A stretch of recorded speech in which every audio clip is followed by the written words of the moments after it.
The world ended in fire and electricity. Aiden Vale's championship run, 4 consecutive world titles, 300 players under his command, victory 3 minutes away, ended when his custom gaming rig exploded. Heat. Pain. Darkness. Then his eyes opened to a ceiling of rotting wood. What? His lungs burned, dragging in air that tasted wrong, thick with moisture and something bitter, medicinal. He tried to sit up and nearly collapsed. His body felt alien, lighter but weaker, as if his bones had been replaced with hollow reeds. These weren't his hands. Too soft, uncalloused, belonging to someone who'd never gripped a mouse for 10,000 hours. This isn't. I'm not. Memories that weren't his crashed into his consciousness like a dam breaking. Chen Aiden. 24 years old. Sect master of the Falling Star Sect. Failed a cultivation breakthrough 3 months ago, shattered his meridians, fell into a chi deviation coma. No. This is shock. Brain damage. I'm dying in a hospital somewhere and this is. But the memories kept coming. A world of martial artists and mystical energy called chi. Cultivation realms. Sects that ruled like kingdoms. Spirit beasts. And he, this body, was the pathetic master of a sect with exactly 2 disciples remaining. This is insane. This can't be real. A prickling sensation suddenly crawled across his awareness, like phantom fingers testing the air. He could sense the room's dimensions without looking, feel the space around him in a sphere perhaps 3 meters wide. What is that? Master? A small voice, trembling. Aiden's head snapped toward the sound. A girl knelt beside his sleeping mat, 13, maybe, with dirt-smudged cheeks and eyes too large for her gaunt face. Rin, the memories supplied. One of his 2 remaining disciples. Master, you're finally awake. Her voice cracked with desperate relief. We thought you wouldn't. The prickling sensation exploded into screaming urgency. Danger. Behind. Now. Aiden's body moved on pure instinct, rolling sideways off the thin sleeping mat. A dagger plunged through the cushion where his spine had been a heartbeat before, the blade sinking deep into cloth and straw. He hit the floor hard, his weak body protesting, and looked up into the eyes of a 15-year-old boy holding the knife. Jiro. The other disciple. Desperation painted across his gaunt features, the dagger shaking in his white knuckle grip. Time seemed to slow. Aiden's mind, the mind that had commanded impossible raids, that had calculated split-second decisions, processed everything with brutal clarity. He's starving. Terrified. Not a killer, just desperate. 3 months watching his master die, food running out, enemies circling. He sees one escape, kill the master, take what's left, run. Logical. Ruthless. Exactly what I'd do in his position. But logic didn't change the immediate problem. Jiro yanked the dagger free, started to raise it again. His stance was wrong, his grip too tight, his breathing too fast. Untrained. Terrified. Aiden grabbed a piece of broken pottery from the floor and moved. His damaged body barely obeyed, weak, slow, nothing like his mind demanded. But Jiro was slower, paralyzed by the shock of his failed ambush. Aiden closed the distance, caught the boy's wrist with one hand, and drove the pottery shard into his throat with the other. It was over in 3 seconds. Jiro's eyes went wide. His hands scrabbled at the wound, blood pouring between his fingers. He tried to speak, managed only a wet gurgle, and collapsed. Aiden stared at his hands, Chen Aiden's hands, now covered in blood, and felt his stomach twist. I just killed someone. I just killed a child. Master. Rin's scream cut through his spiraling thoughts. She stood in the doorway, frozen in horror, staring at Jiro's body. Aiden's mind snapped back into focus. Process later. Survive now. She's terrified. She might run. Can't let her run, she's the only resource I have left in this nightmare. He tried to kill me, Aiden said, keeping his voice steady despite the chaos in his head. He released Jiro's wrist and stood, his blood-covered hands shaking slightly. I'm sorry you had to see that. Rin's face drained of color. She took a step backward. Wait. He softened his tone, made it warmer despite the horror of the moment. I understand why he did it. He was starving, scared, trapped. But I'm not going to let anyone kill me while I'm trying to figure out what's happening. He paused, meeting her eyes. You're not planning to stab me too, are you? The absurdity of the question seemed to break through her terror.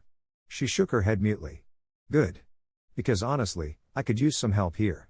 Aiden gestured at the body, then at himself, trying for a rueful smile that felt grotesque on his face. I just woke up from a 3-month coma to someone trying to murder me, and I'm barely standing. So if you're willing to stick around, I promise I'm not going to hurt you. Deal? Rin stared at him for a long moment, searching his face.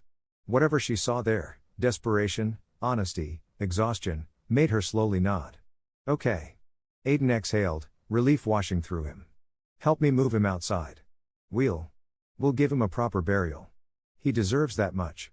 They wrapped Jiro's body in old cloth and carried it to the mountain's edge where the Sect cemetery lay, a collection of weathered stones marking generations of forgotten disciples. Aiden's weak body nearly gave out twice, but Rin helped support him. As they dug the grave in silence, Aiden's mind raced. This is real. Somehow, impossibly real. I died and woke up in someone else's body in a world with martial arts and mystical energy, and I just killed someone and I have no idea what I'm doing. But panic wouldn't help. Analysis would. Facts, I'm in Chen Aiden's body. He was weak, his sect is dying, and I have one terrified disciple left. I have some kind of danger sense that saved my life.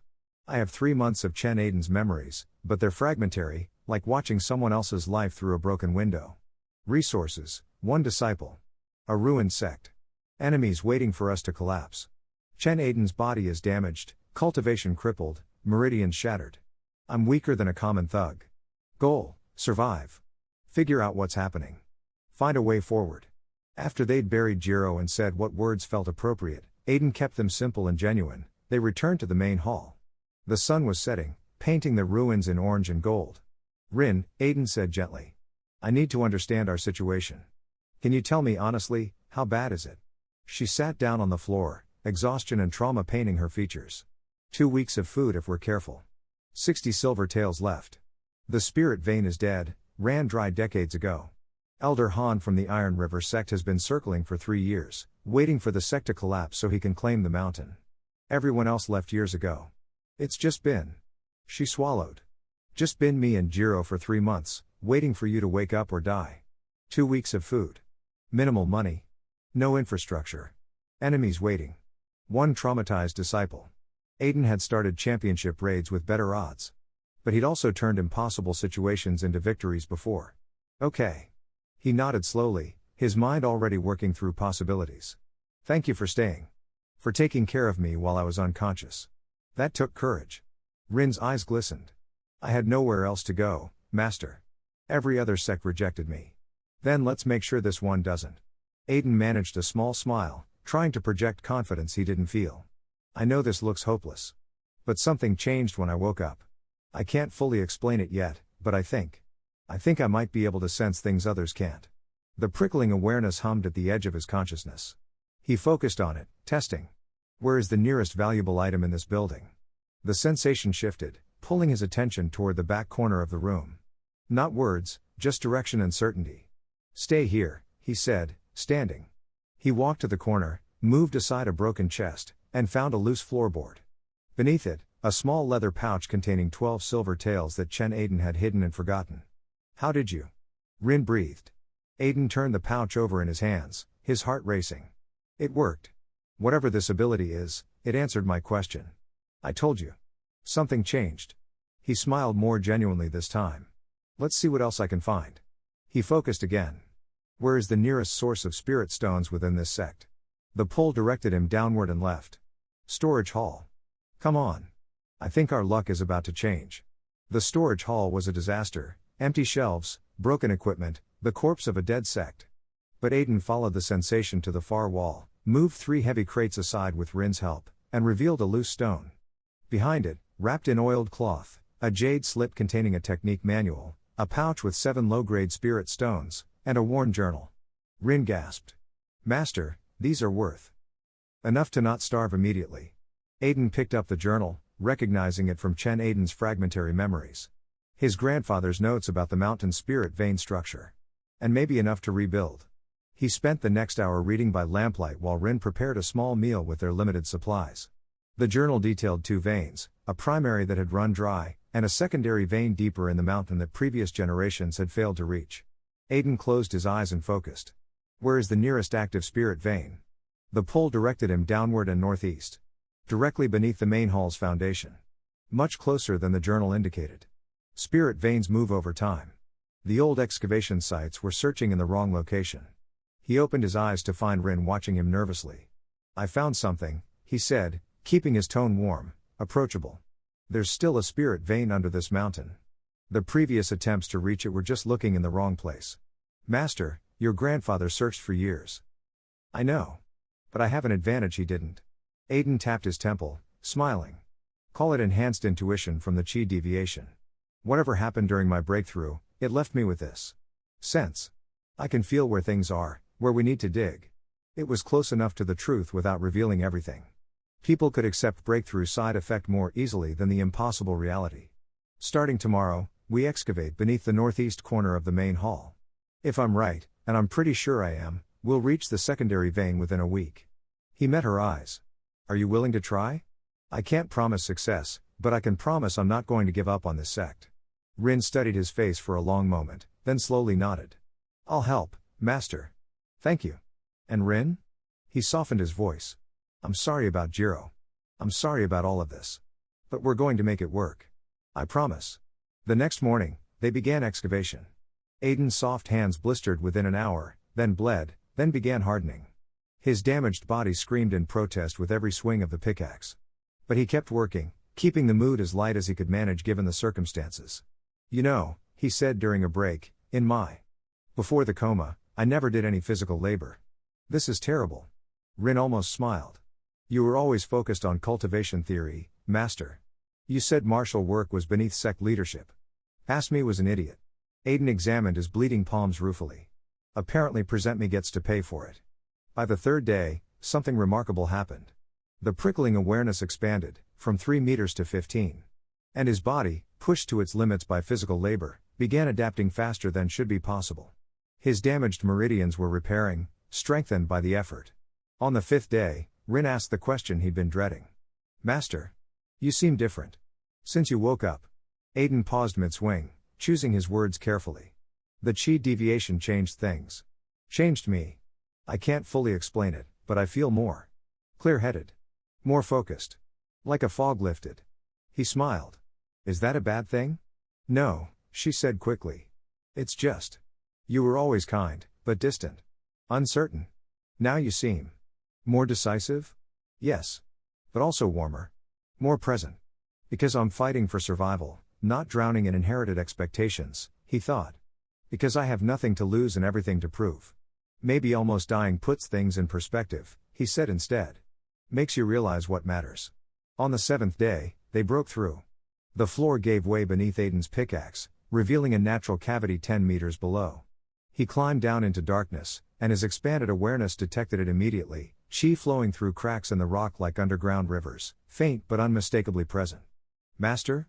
Rin's voice echoed from above. Did you find it? Yes. Aiden couldn't keep the excitement from his voice. The secondary vein is here. Rin, we actually found it. Her delighted laugh echoed down, the first genuine joy he'd heard from her. They spent the next 3 days building basic formations to channel the chi upward, using the grandfather's journal as reference and Aiden's expanding awareness to verify proper energy flow. It was crude, barely functional, but it worked. By day 10, they had a working cultivation chamber. The chi density was weak, but it was a foundation. More importantly, it was proof he could deliver on his promises. Over the following days, Aiden systematically explored his new ability. Where are valuable herbs on this mountain? Led him to forgotten spirit herbs in the abandoned gardens. Where is the nearest beast worth hunting? Guided him to a juvenile jade fang serpent whose core and venom glands were worth 25 silver taels. He never told Rin about the ability itself, just let her believe his enhanced intuition was remarkably accurate. And he made sure to include her in everything, teaching her the spirit sense expansion technique from the recovered manual, sharing meals, explaining his reasoning. She needs to trust me.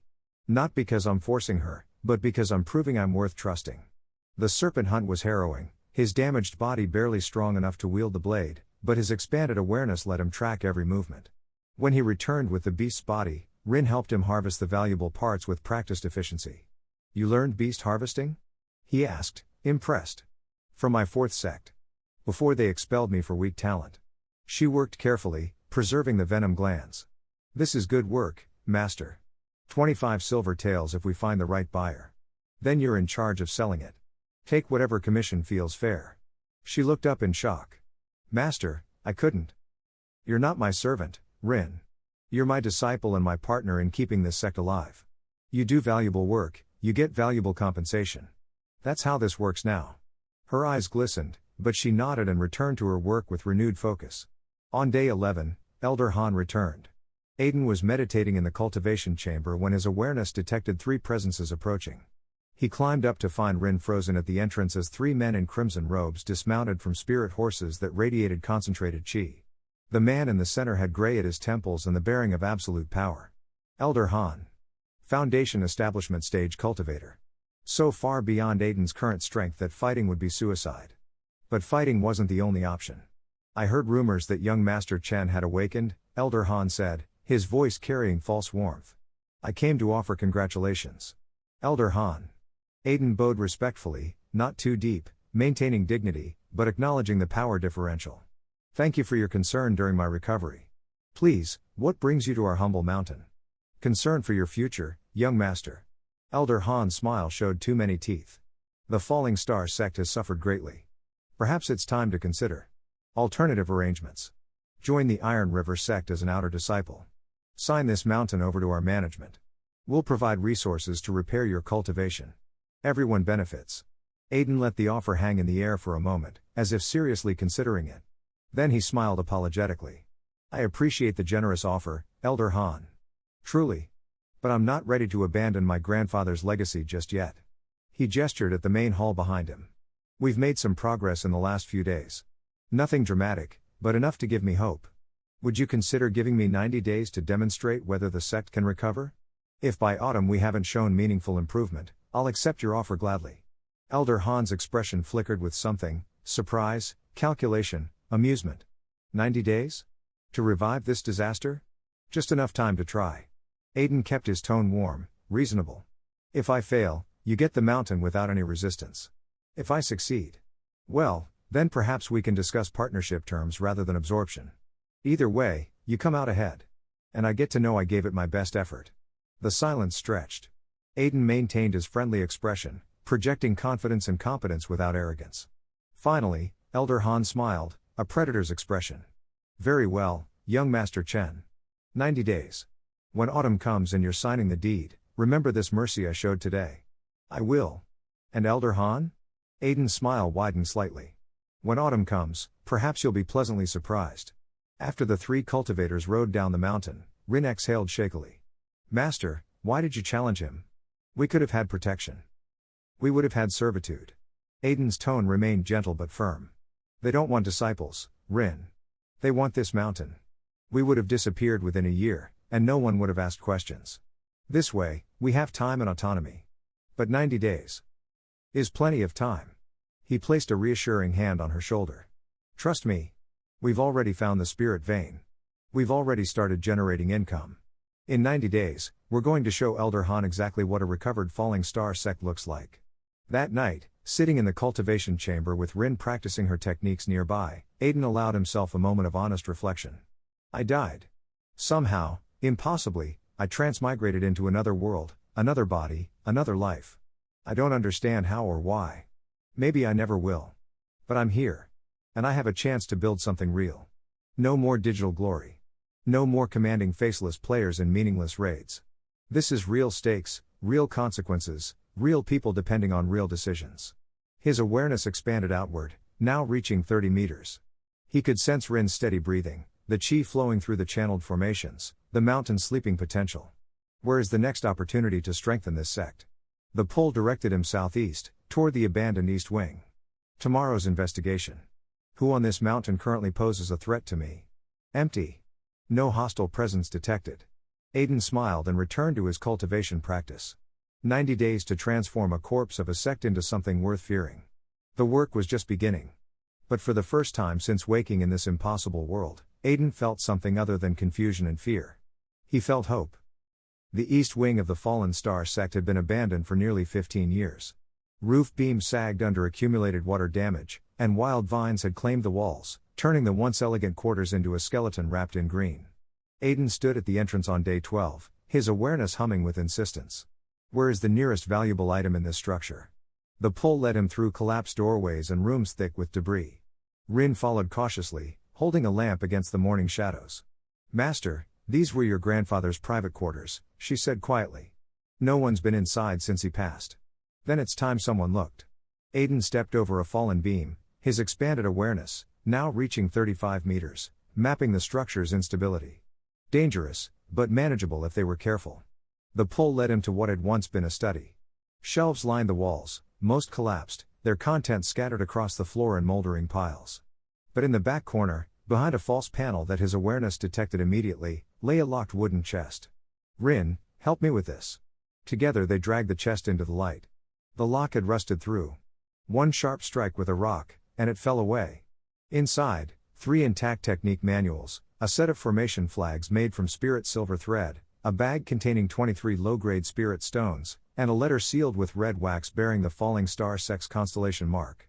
Aiden broke the seal and read. To whoever finds this. If you are reading these words, I have failed. The secondary spirit vein remains sealed, and our sect continues its decline. I could not solve the puzzle my father left me, could not reach the vein without triggering what lies beneath. Know this, the spirit vein was never simply a natural formation. 200 years ago, our founder made a contract with a guardian beast, a jade-peaked serpent of the 4th evolution.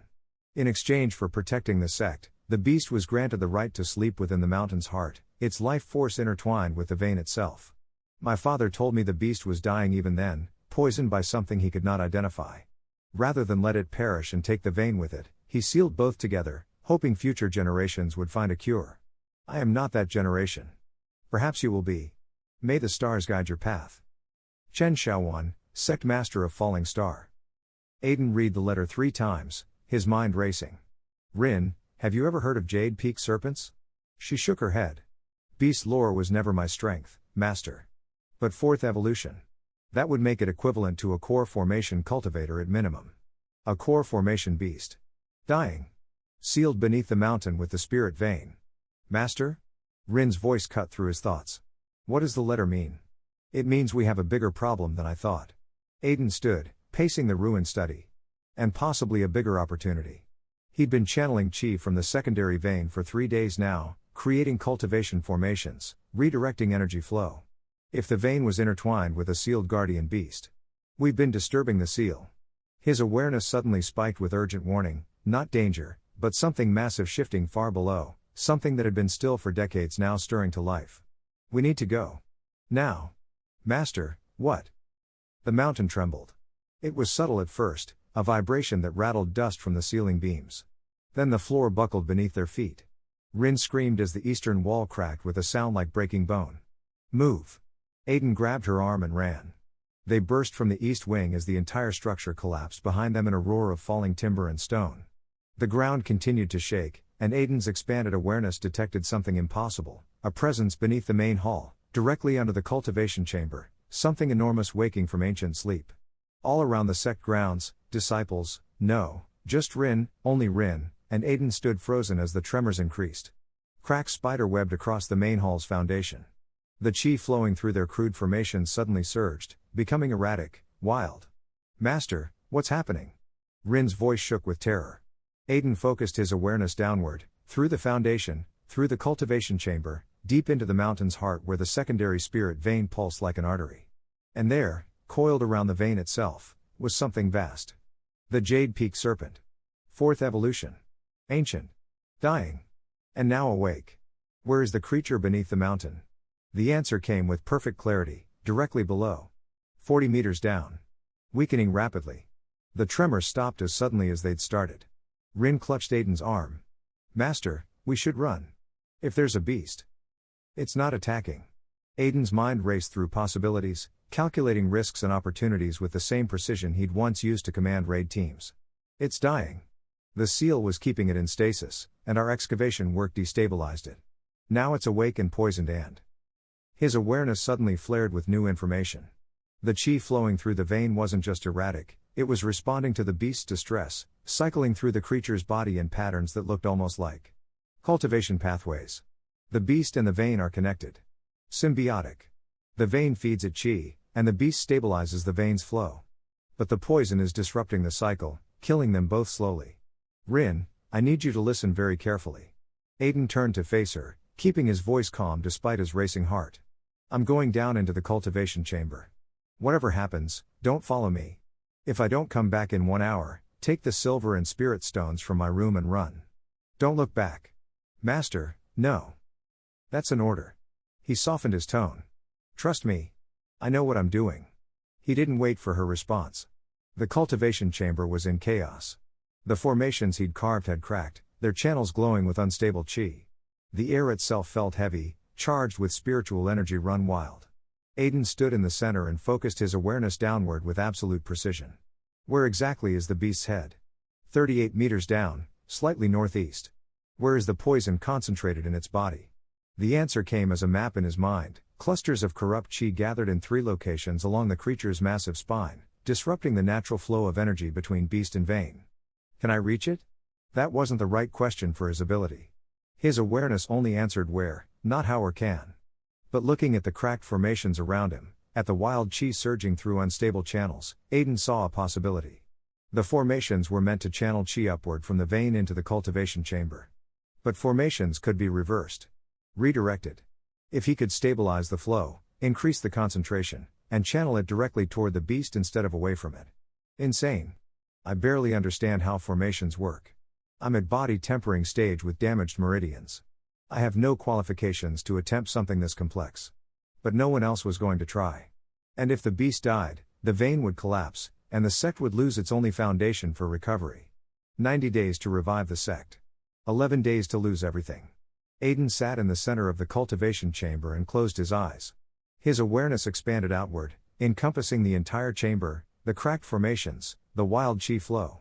He could sense it all now, 35 meters of perfect environmental perception. Every crack, every energy fluctuation, every unstable channel. Where are the critical failure points in these formations? 7 locations appeared in his mind, glowing like warning beacons. The formations were failing at 7 specific junctions where chi pressure exceeded the channel capacity. Aiden stood and grabbed a carving knife from his tool belt. His hands were steady despite his fear. He moved to the first failure point and began carving, not fixing the crack, but widening it deliberately, creating a relief channel that would redirect excess pressure sideways instead of letting it build to catastrophic levels. His awareness guided every stroke, showing him exactly where to cut, how deep, what angle. No cultivation knowledge. Just pure spatial awareness and engineering logic. The second failure point required a different approach, reinforcing the channel walls with additional carved pathways that would distribute the stress across a broader area. His bleeding palms made the knife slippery, but he didn't stop. Third point. Fourth. Fifth. 20 minutes passed in absolute focus. Sweat poured down his face. His damaged meridians screamed as ambient chi surged through the chamber, but he ignored the pain and kept working. Sixth point. Seventh point. The formation stabilized. The wild chi surge began to even out, flowing through the modified channels with increasing smoothness. But that was only the first step. Aiden knelt in the center of the chamber and placed his hands on the stone floor, feeling the chi flowing beneath. His awareness stretched downward, following the energy as it descended through the vein toward the dying beast. Where does the chi enter the beast's body? 3 entry points along its spine, corresponding to the 3 poison clusters. That's the problem. The chi is feeding directly into the poisoned areas, getting corrupted, cycling back through the vein as tainted energy. He needed to redirect the flow. Channel the chi around the poison clusters instead of through them, create new pathways that would feed the beast clean energy while isolating the corruption. Except I can't carve formations into solid mountain 40 meters down. But he could manipulate what already existed. The formations in the chamber were connected to the vein. The vein was connected to the beast. If he modified the chamber formations to change the chi's resonance frequency. Aiden had no idea if that would actually work. He barely understood the theory.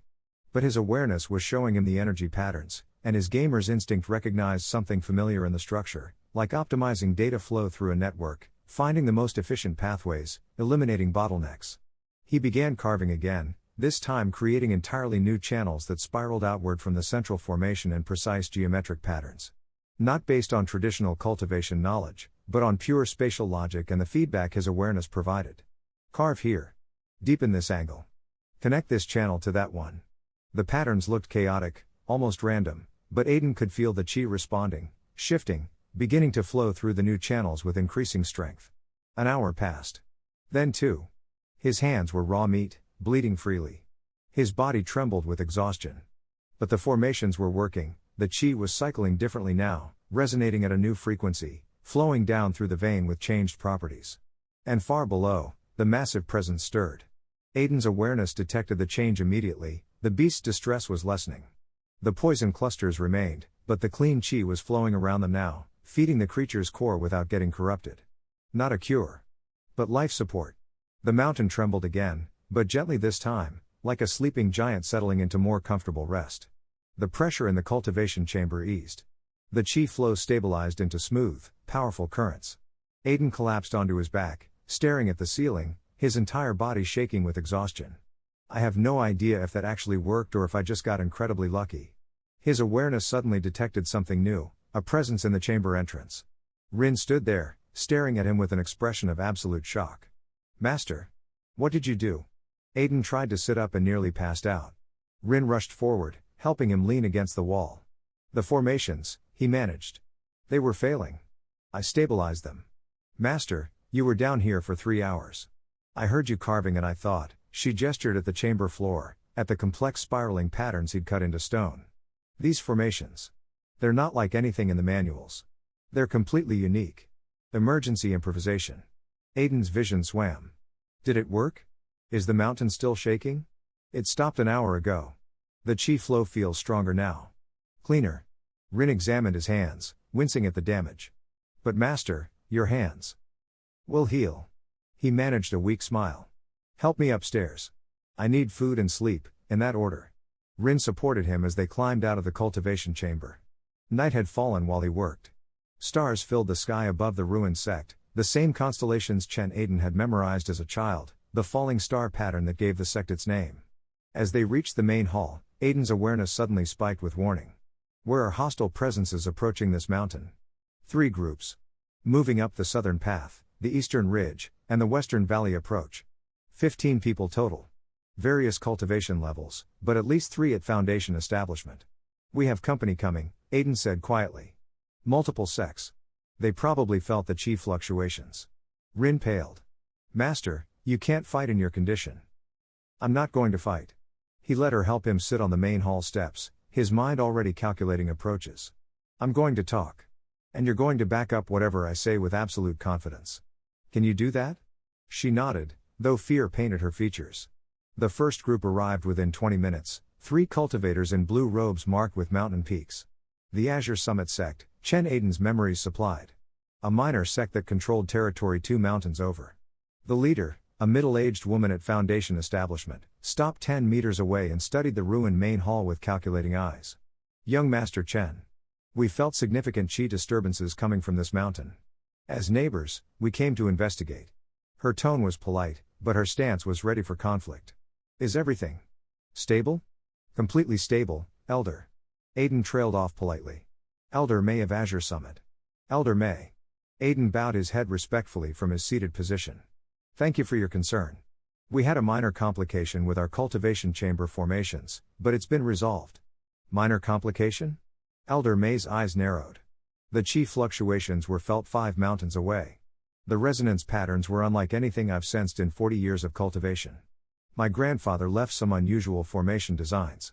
Aiden kept his voice warm, apologetic. I'm still learning how to properly implement them. Tonight's excitement was mostly my inexperience showing. The second group arrived, 4 cultivators in green robes. Verdant Path Sect. Then the third group, 6 in gray robes marked with storm clouds. Thunder Ridge Sect. Aiden remained seated, projecting calm confidence despite his exhaustion. Rin stood behind him, her presence small but steady. Young Master Chen, said the Thunder Ridge leader, a stern man whose cultivation radiated power. There are rumors you've awakened from chi deviation. Other rumors say you've discovered something significant on this mountain. Which is the truth? Both, Elder? Elder Zhao. Elder Zhao. I did awaken from chi deviation 11 days ago. And yes, I discovered that my sect's secondary spirit vein is still active. My grandfather's notes led me to it. Tonight I was stabilizing the cultivation formations to properly channel the vein's chi. Aiden met the man's eyes without flinching. The Falling Star sect is beginning its recovery. Slowly, carefully, but genuinely. Silence. Elder May spoke carefully. You understand, young Master Chen, that significant chi disturbances draw attention. If your sect has indeed recovered a functional spirit vein, there will be interest from multiple parties. I understand completely. Aiden's smile was genuine. Which is why I'm being completely transparent. Yes, we have a vein. No, it's not particularly strong, barely enough to support basic cultivation. Yes, I'm working to improve our situation. And yes, I welcome friendly relations with neighboring sects. And Elder Han of Iron River? Asked the Verdant Path leader, a younger woman whose eyes glittered with curiosity. He's been claiming rights to this mountain for years. Elder Han and I have an agreement. 90 days to demonstrate sect recovery. If I succeed, we maintain autonomy. If I fail, the mountain transfers to Iron River management. Aiden kept his tone light. So far, I'm succeeding. Slowly, but succeeding. The three sect leaders exchanged glances, clearly communicating silently through some method Aiden couldn't detect. Finally, Elder Zhao spoke. We will inform Elder Han that the Falling Star sect appears to be under competent new management. We will also inform him that his eagerness to claim this mountain has not gone unnoticed by his neighbors. It was a warning wrapped in courtesy. The other sects wouldn't interfere directly, but they were putting Elder Han on notice that forcing a hostile takeover would be scrutinized. Thank you, Elder Zhao. Your fairness honors the righteous path. After the three groups departed, Rin helped Aiden to his quarters. His hands were bandaged, his body was trembling with exhaustion, but his mind was racing. Master, Rin said quietly as she prepared medicine for his hands. What you did tonight? Redirecting chi through formations you created in hours. That's not normal. Even masters with decades of experience struggle with formation work. I had good instincts. Aiden kept his voice light. And desperation is a powerful teacher. It's more than that. She met his eyes. You've changed since waking. You're decisive, confident, knowledgeable about things you shouldn't know. The other disciples before me used to whisper that you were brilliant but paralyzed by self-doubt. Now you're different, Aiden finished. I know. The chi deviation changed something fundamental. I can't fully explain it, Rin. I barely understand it myself. But I'm using whatever advantages I have to save this sect. He paused. Does that bother you? She was quiet for a long moment, carefully wrapping his damaged hands.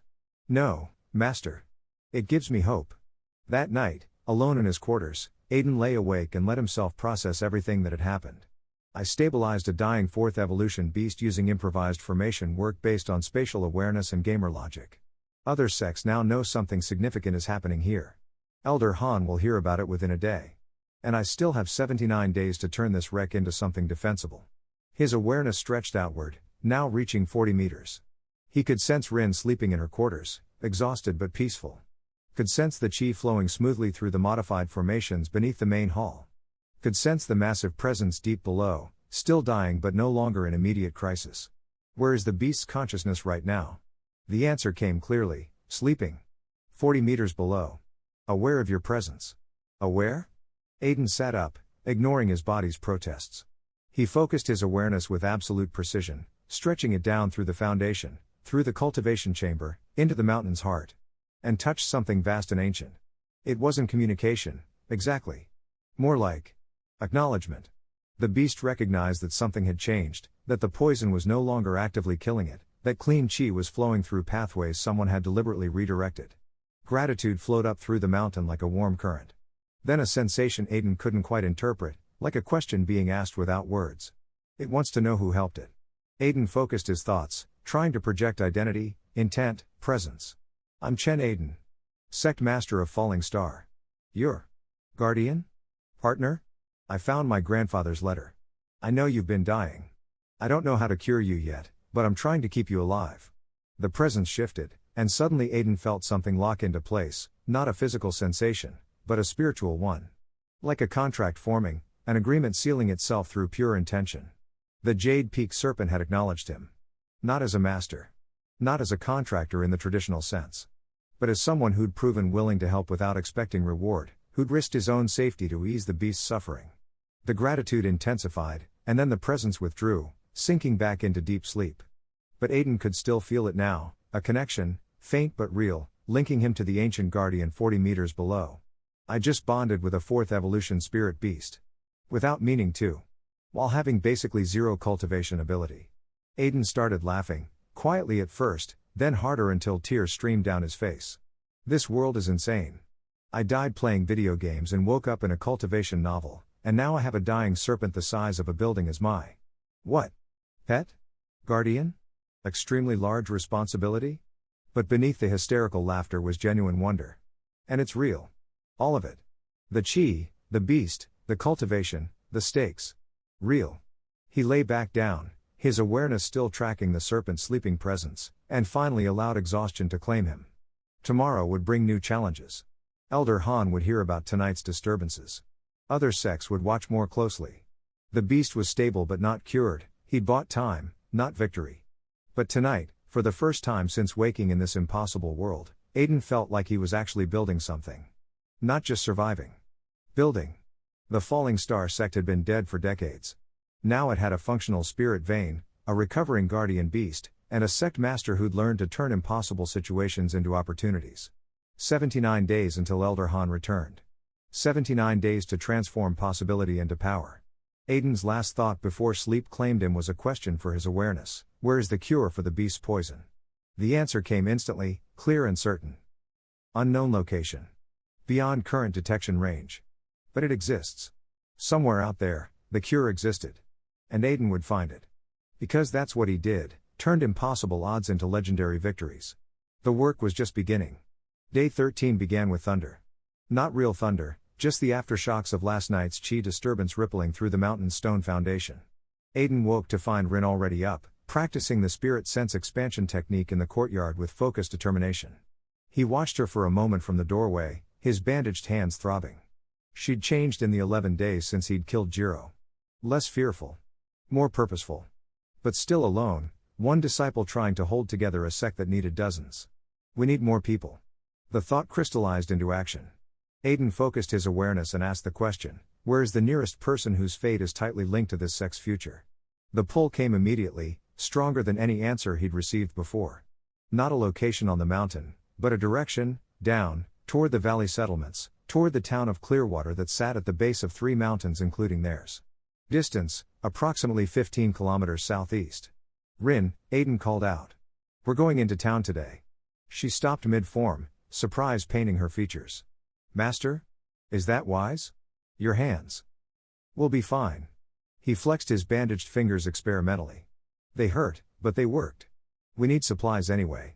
And I have a feeling there's someone in Clearwater we need to meet. A feeling? Rin's expression grew cautious. Your enhanced intuition?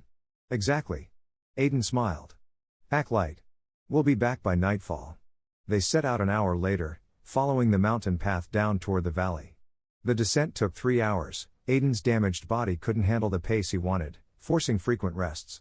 But Rin never complained, instead using the breaks to point out landmarks and share what she knew about the town. Clearwater sits at the intersection of 3 sect territories, she explained as they walked. Azure Summit to the north, Iron River to the south, Verdant Path to the east.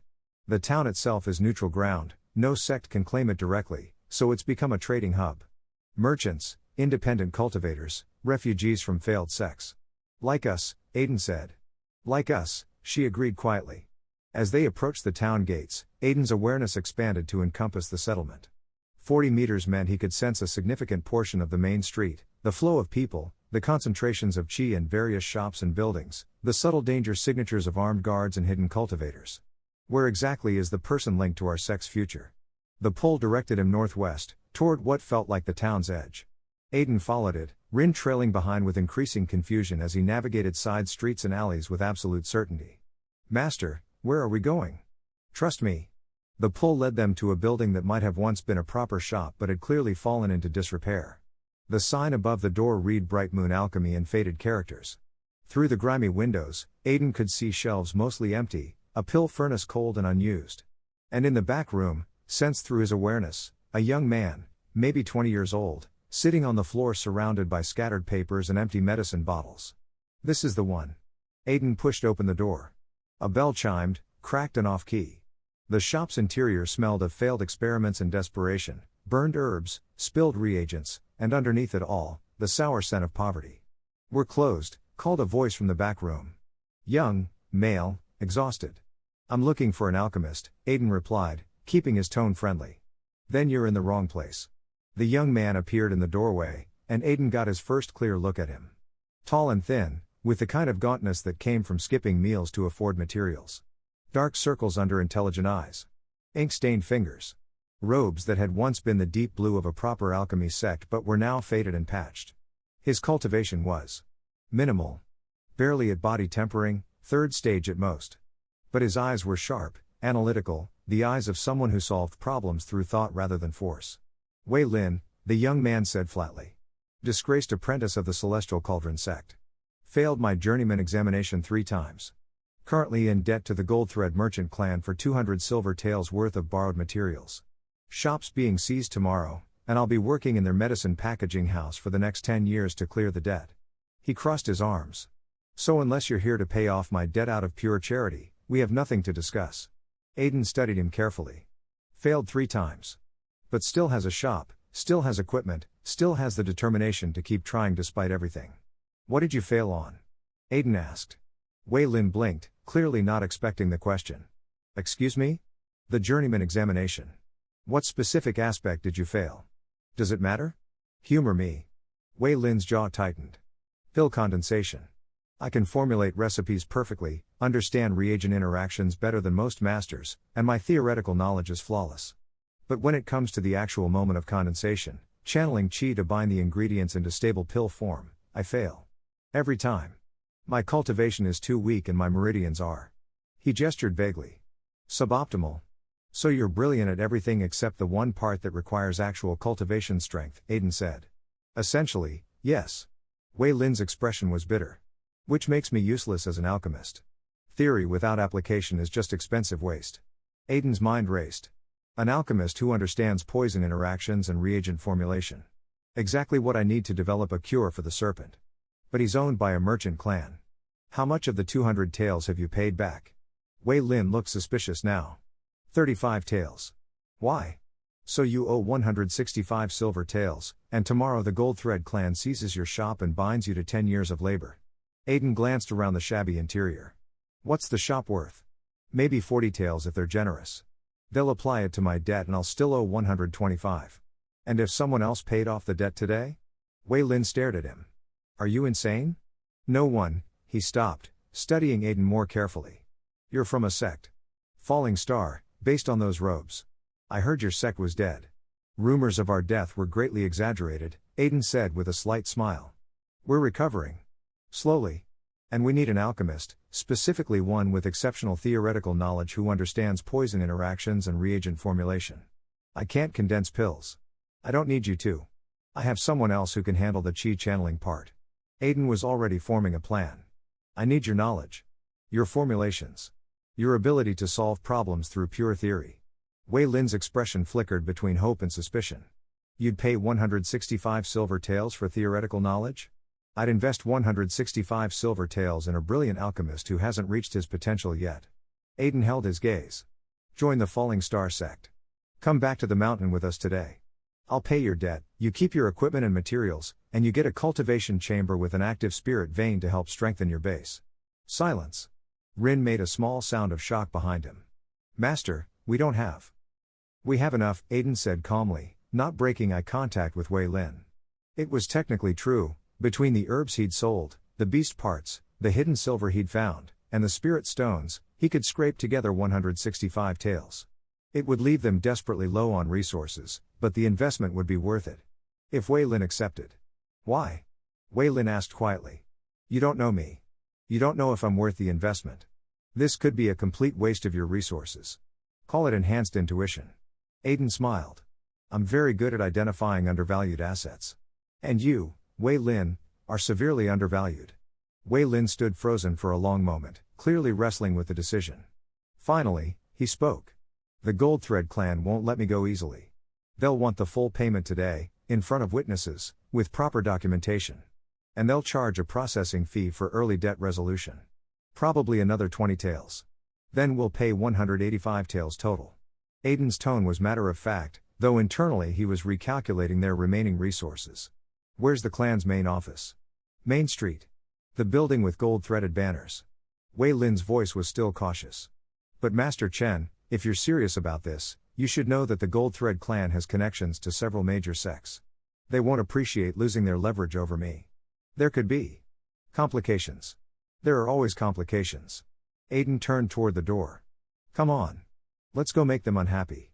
The Gold Thread Merchant clan's headquarters was exactly as ostentatious as Aiden expected, 3 stories of polished wood and jade fixtures, with actual gold thread woven into the banners flanking the entrance. Guards in expensive leather armor stood at attention, their cultivation strong enough to intimidate common merchants.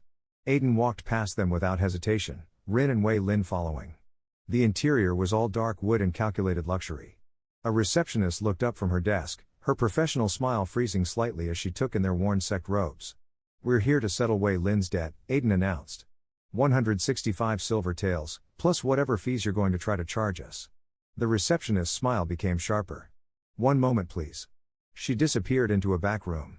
Aiden used the wait to ask his awareness, "Where is the person in this building most likely to try to cheat us?" The answer came immediately, "Second floor, northeast corner office." When the receptionist returned, she was accompanied by a middle-aged man in expensive robes embroidered with golden thread patterns. His cultivation was foundation establishment, early stage, and his expression was the practiced neutrality of someone who made their living exploiting desperate people. "Master Chen of Falling Star Sect," the man said, his tone dripping false courtesy. "I am Manager Hu of the Gold Thread Clan. I understand you wish to settle young Wei Lin's debt?" "That's correct." "Wonderful. Such generosity toward a failed alchemist." Manager Hu's smile didn't reach his eyes. "The total outstanding debt is 165 silver taels. However, there are additional considerations. Early resolution processing fee, 20 taels.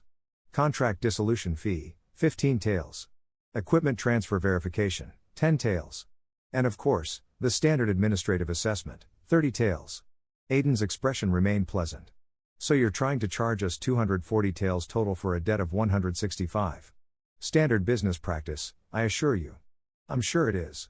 Aiden's awareness was showing him something interesting. Manager Hu's chi signature had a subtle fluctuation when he mentioned the administrative assessment, a tiny spike that suggested stress or deception. "Although I'm curious about the administrative assessment specifically. What exactly does that cover?" Manager Hu's smile tightened fractionally. "General operational costs associated with debt management." "Interesting. Because I recently studied the Merchant Guild's regulations on debt collection, required reading for any sect master managing finances, and I don't recall an administrative assessment being legally enforceable for debts under 500 taels." Aiden kept his tone conversational, friendly even. "In fact, I believe charging such fees for smaller debts is explicitly prohibited under the fair trading provisions established by the Righteous Alliance. Complete fabrication based on fragmentary memories and pure confidence." But Manager Hu's chi signature spiked sharply. That regulation has certain exceptions." "Does it?" Aiden tilted his head. "I'd love to review those exceptions. Perhaps we should involve the local merchant guild mediator? I'm sure they'd be happy to clarify which fees are legitimate." The threat was gentle but clear. If they involved an official mediator, the Gold Thread clan's predatory fee structure would face scrutiny they clearly wanted to avoid. Manager Hu's expression hardened.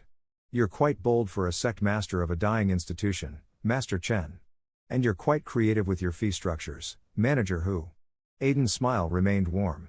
"So let's simplify this. 165 taels for the outstanding debt. 20 taels for the processing fee, which is standard. 15 for contract dissolution, which I'll accept. The equipment belongs to Wei Lin personally, so no transfer fee applies. And we'll waive the administrative assessment since it's not legally valid for this debt level. 200 taels total. Take it or we can spend the afternoon with a mediator reviewing every line of your contract." Silence. Manager Hu's jaw worked silently. Behind him, the receptionist looked between them with poorly concealed nervousness. Finally, Manager Hu's professional smile returned, colder than before. 200 taels. Payable immediately in silver or spirit stones. 180 taels in silver, 20 taels equivalent in spirit stones. Aiden had planned this carefully. Using spirit stones for part of the payment would preserve more of their liquid silver while still meeting the total. He pulled out a leather pouch and began counting silver taels onto the reception desk. Rin helped, her hands shaking slightly. Wei Lin watched in stunned silence. When the count reached 180, Aiden added 2 low-grade spirit stones. 20 taels equivalent. Standard exchange rate of 10 taels per stone. Manager Hu examined the spirit stones carefully, clearly looking for any excuse to object. Finding none, he nodded curtly. "Acceptable. The contract will be dissolved immediately." His eyes fixed on Wei Lin with cold promise. "Young Wei Lin. You are free of your debt to the Gold Thread clan. We wish you luck in your future endeavors." The emphasis on luck carried an unmistakable threat. The contract dissolution took another hour of bureaucratic procedures, signatures, and official seals. By the time they left the Goldthread headquarters, the sun was past its peak and Aiden's awareness was screaming warnings about hostile attention tracking their movements. Where are the people currently following us? 3 signatures. Professional. Maintaining careful distance. Assassins or thieves, most likely hired by manager who to recover the silver and make an example. We're being followed, Aiden said quietly as they walked down the main street. 3 people. Professional trackers. They'll wait until we're outside town limits to make their move. Rin's hand moved toward the knife at her belt. Wei Lin went pale. Master, what do we do? Aiden's mind raced through options. Fighting was suicide, his body tempering cultivation versus 3 professionals would end badly. Running wouldn't work, they'd be caught before reaching the mountain. Which left misdirection. Rin, take Wei Lin to the town's northern gate. Wait there for exactly 1 hour. If I don't return, head back to the sect without me. Master, no. That's an order. His tone was gentle but firm. I'm not going to fight them. I'm going to solve this differently. Trust me. Before either could protest further, Aiden turned down a side street, moving with purpose. His awareness tracked the 3 followers, 2 broke off to follow Rin and Wei Lin, but 1 stayed on him. Good. That's what I wanted. Aiden navigated through increasingly narrow alleys, following a specific pull from his awareness. Where is the nearest location that would give me advantage over a single pursuer? The answer led him to a cramped passage between 2 buildings where morning's rain had created a deep puddle. The walls were close enough that someone couldn't use proper footwork, and the ground was slick. Aiden stopped in the middle of the passage and turned around. The follower appeared a moment later, a lean woman in nondescript gray clothing, her cultivation at Foundation establishment. A professional, just as he'd suspected. She stopped when she saw him waiting. Bold, she said. Most people run. Running seemed inefficient. Aiden kept his hands visible, non-threatening. Manager who sent you to recover the silver? And to teach you the cost of humiliating the Goldthread clan. How much is he paying you? The woman blinked. Excuse me? For this job. What's your fee? Aiden's tone was conversational, curious. Killing or crippling a body tempering cultivator plus recovering 200 taels must rate at least. What, 50 taels? 75 if you're experienced? 60, she said automatically, then looked annoyed at herself for answering. I'll give you 80 to walk away right now. Plus information about where manager who keeps his emergency fund, worth at least 200 taels, if you're interested in a better score. The woman stared at him like he'd grown a second head. You're trying to bribe me with information you couldn't possibly have? Try me. Aiden's awareness had already answered the question he'd asked earlier. Where does manager who keep his emergency funds? There's a hidden compartment in his office, 2nd floor, northeast corner. Behind the portrait of his grandfather. Contains emergency silver and at least 3 medium-grade spirit stones. You're professional enough to bypass the basic formation lock. 1 hour of work for a score that's triple what he's paying you. Silence. The woman's expression was calculating now. Even if that's true, which I doubt, why would you tell me? Because manager who is going to be a problem for me eventually, and I'd rather he deal with losses that have nothing to do with me directly. Aiden pulled out a small pouch containing 80 silver taels, most of what they had left after paying Wei Lin's debt. Take this, hit his emergency fund, and leave Clearwater for a few months. Everyone wins except him. The woman didn't move for a long moment. Then, in a blur of motion, she snatched the pouch from his hand, counted the contents with practice speed, and met his eyes. If your information is wrong, I'll find you and collect double. It's not wrong. She studied him for another heartbeat, then nodded curtly and vanished back down the alley. Aiden sagged against the wall, his heart hammering. That was either brilliant or the stupidest thing I've ever done. His awareness tracked the woman's movement, heading back toward the main street, toward the Goldthread headquarters. The other 2 followers had lost Rin and Wei Lin in the crowds and were now searching aimlessly. Good enough. Aiden made his way to the northern gate, taking a circuitous route to avoid attention. Rin and Wei Lin were waiting exactly where he'd told them, both looking terrified. Master. Rin rushed forward. Are you hurt? What happened? Negotiated a solution. Aiden managed a tired smile. We should leave town quickly though. Things are about to get complicated for the Goldthread clan. They were halfway up the mountain path when Aiden's awareness detected it, a surge of activity from Clearwater below, centered on the Goldthread headquarters. Shouting. Alarm formations triggering. Chaos.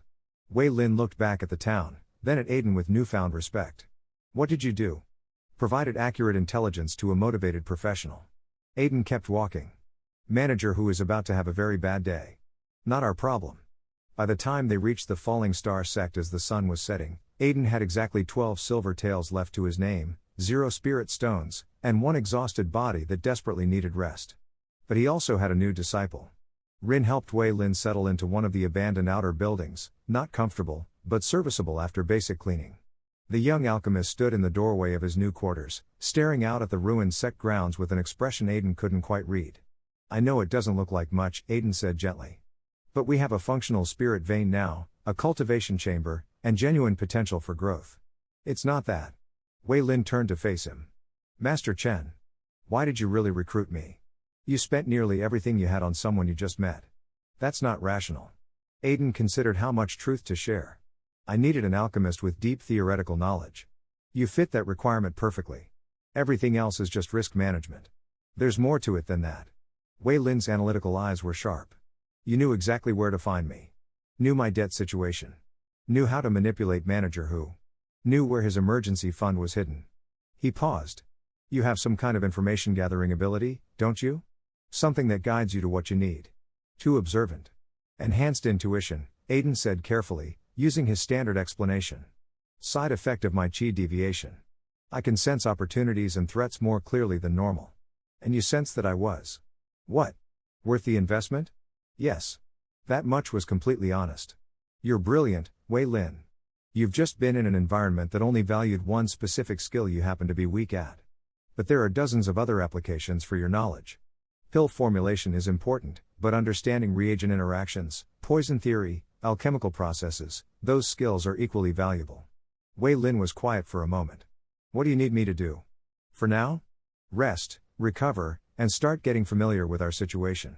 Tomorrow I'll show you the cultivation chamber and explain our unusual circumstances. Aiden smiled. Fair warning, we have a dying guardian beast sealed under the mountain that needs a poison cure. That's going to be your first major project. A dying guardian beast. Wei Lin's expression was unreadable. Of course you do. Because why would anything be simple? But his eyes showed interest, not fear.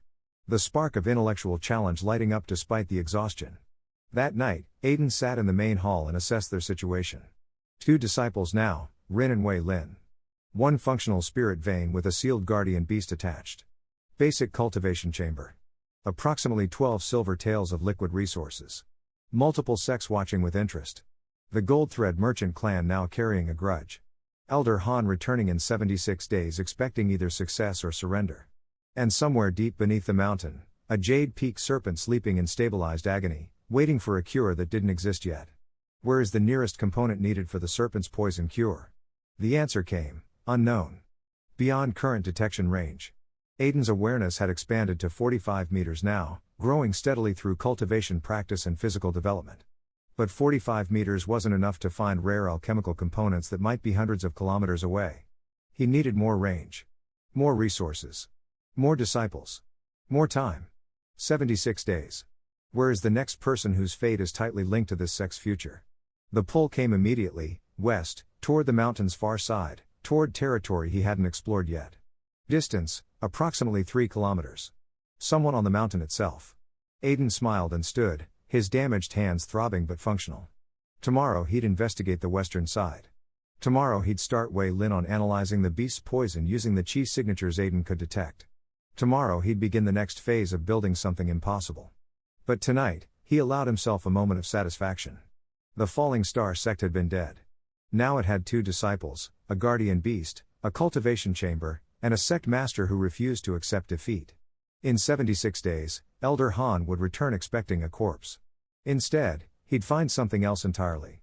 The stars shone overhead, the falling star constellation brilliant against the night sky. Aiden watched them and remembered a promise he'd made to Rin 11 days ago. We're going to make it work. Not a guarantee. Just determination. And sometimes, that was enough. Equals. Day 16 began with a warning. A traveling peddler arrived at dawn, his cart loaded with basic supplies and his expression carefully neutral. Aiden's awareness detected him approaching long before he reached the main hall, no hostile intent, but significant nervousness. Master Chen. The peddler bowed respectfully, though his eyes kept darting to the ruined buildings around them. I bring news from Clearwater, and a warning, if you'll permit me. Aiden gestured for him to continue. Rin and Wei Lin had emerged from their quarters, drawn by the commotion. 3 days ago, the Gold Thread Merchant clan headquarters was robbed. Manager whose private emergency fund, stolen clean. Nearly 300 taels worth of silver and spirit stones, gone.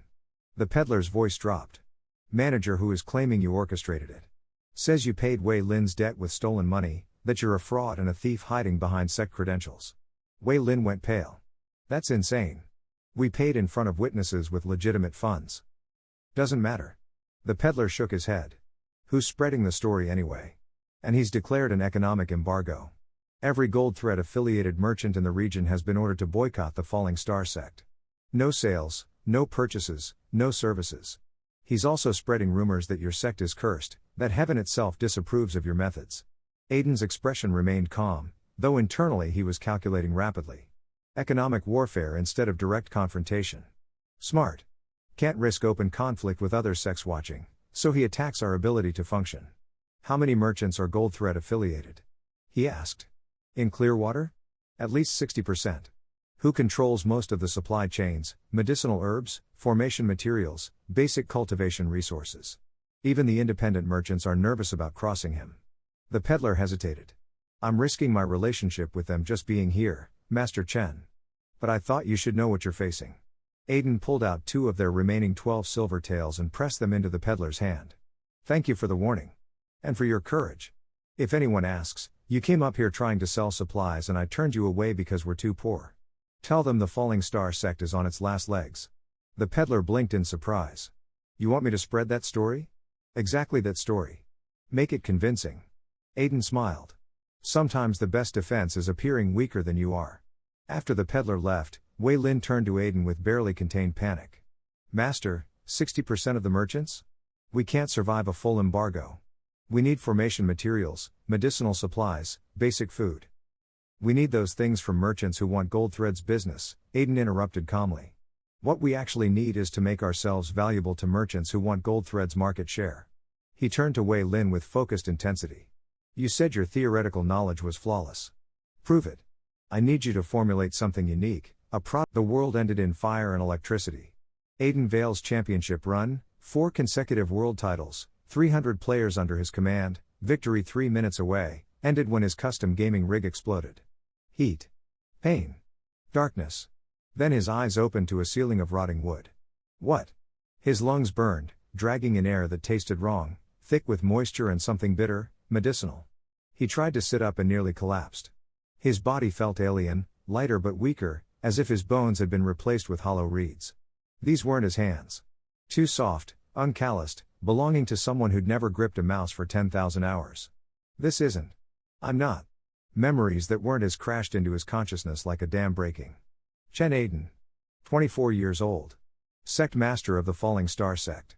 Failed a cultivation breakthrough 3 months ago, shattered his meridians, fell into a chi deviation coma. No. This is shock. Brain damage. I'm dying in a hospital somewhere and this is. But the memories kept coming. A world of martial artists and mystical energy called chi. Cultivation realms. Sects that ruled like kingdoms. Spirit beasts. And he, this body, was the pathetic master of a sect with exactly 2 disciples remaining. This is insane. This can't be real.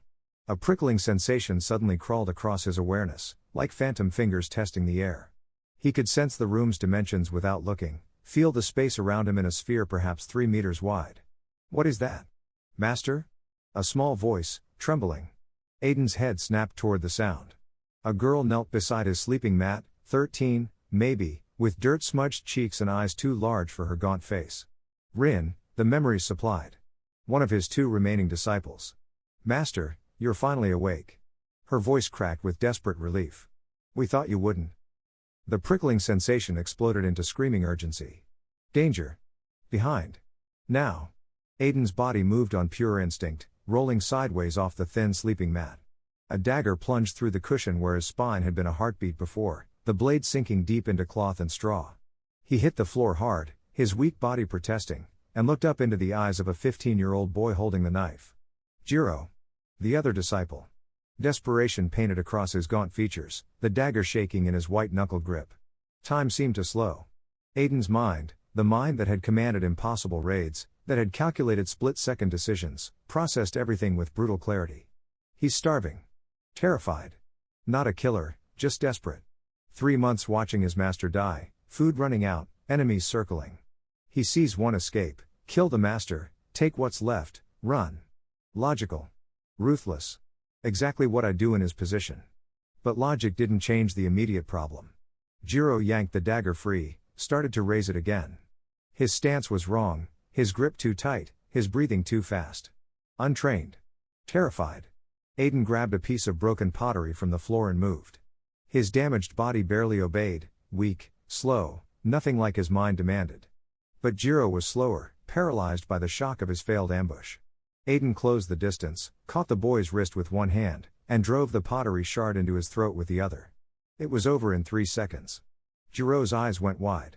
His hands scrabbled at the wound, blood pouring between his fingers. He tried to speak, managed only a wet gurgle, and collapsed. Aiden stared at his hands, Aiden's hands, now covered in blood, and felt his stomach twist. I just killed someone. I just killed a child. Master. Rin's scream cut through his spiraling thoughts. She stood in the doorway, frozen in horror, staring at Jiro's body. Aiden's mind snapped back into focus. Process later. Survive now. She's terrified. She might run. Can't let her run, she's the only resource I have left in this nightmare. He tried to kill me, Aiden said, keeping his voice steady despite the chaos in his head. He released Jiro's wrist and stood, his blood-covered hands shaking slightly. I'm sorry you had to see that. Rin's face drained of color. She took a step backward. Wait. He softened his tone, made it warmer despite the horror of the moment. I understand why he did it. He was starving, scared, trapped. But I'm not going to let anyone kill me while I'm trying to figure out what's happening.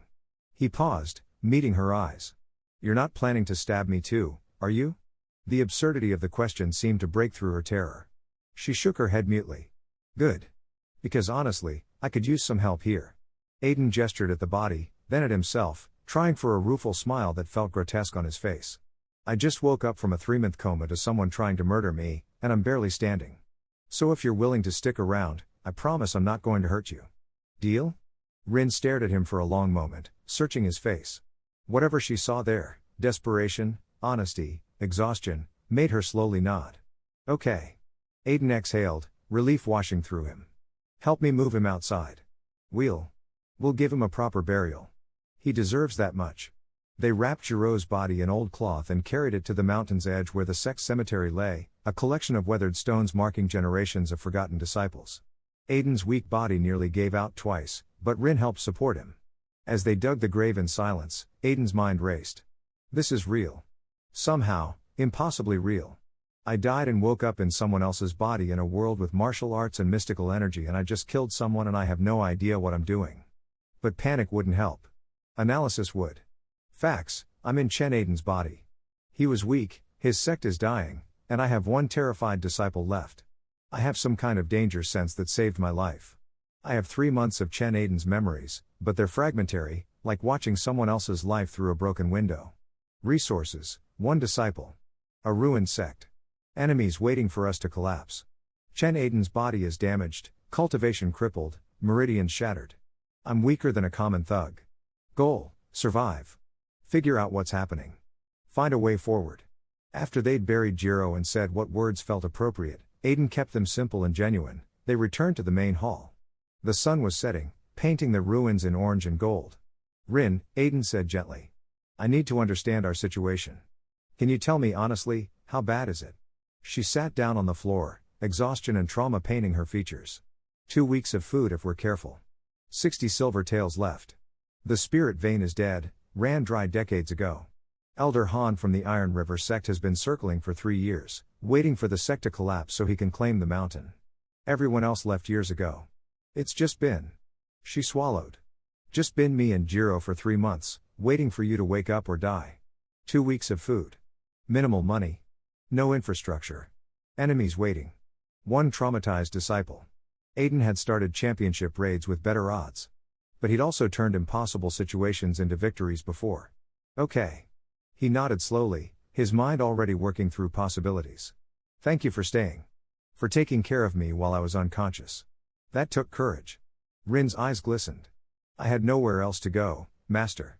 Every other sect rejected me. Then let's make sure this one doesn't. Aiden managed a small smile, trying to project confidence he didn't feel. I know this looks hopeless. But something changed when I woke up. I can't fully explain it yet, but I think I might be able to sense things others can't. The prickling awareness hummed at the edge of his consciousness. He focused on it, testing. Where is the nearest valuable item in this building? The sensation shifted, pulling his attention toward the back corner of the room. Not words, just direction and certainty. Stay here, he said, standing. He walked to the corner, moved aside a broken chest, and found a loose floorboard. Beneath it, a small leather pouch containing 12 silver taels that Chen Aiden had hidden and forgotten. How did you? Rin breathed. Aiden turned the pouch over in his hands, his heart racing. It worked. Whatever this ability is, it answered my question. I told you. Something changed. He smiled more genuinely this time. Let's see what else I can find. He focused again. Where is the nearest source of spirit stones within this sect? The pull directed him downward and left. Storage hall. Come on. I think our luck is about to change. The storage hall was a disaster, empty shelves, broken equipment, the corpse of a dead sect. But Aiden followed the sensation to the far wall, moved 3 heavy crates aside with Rin's help, and revealed a loose stone. Behind it, wrapped in oiled cloth, a jade slip containing a technique manual, a pouch with 7 low-grade spirit stones, and a worn journal. Rin gasped. Master, these are worth enough to not starve immediately. Aiden picked up the journal, recognizing it from Chen Aiden's fragmentary memories. His grandfather's notes about the mountain spirit vein structure. And maybe enough to rebuild.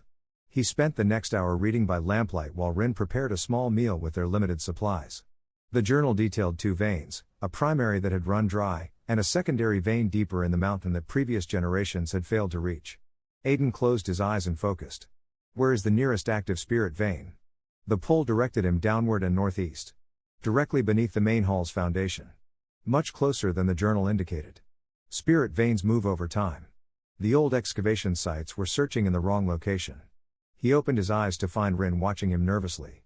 I found something, he said, keeping his tone warm, approachable.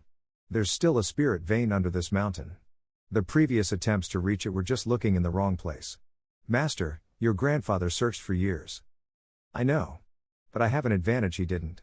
Aiden tapped his temple, smiling. Call it enhanced intuition from the chi deviation. Whatever happened during my breakthrough, it left me with this sense. I can feel where things are, where we need to dig. It was close enough to the truth without revealing everything. People could accept breakthrough side effect more easily than the impossible reality.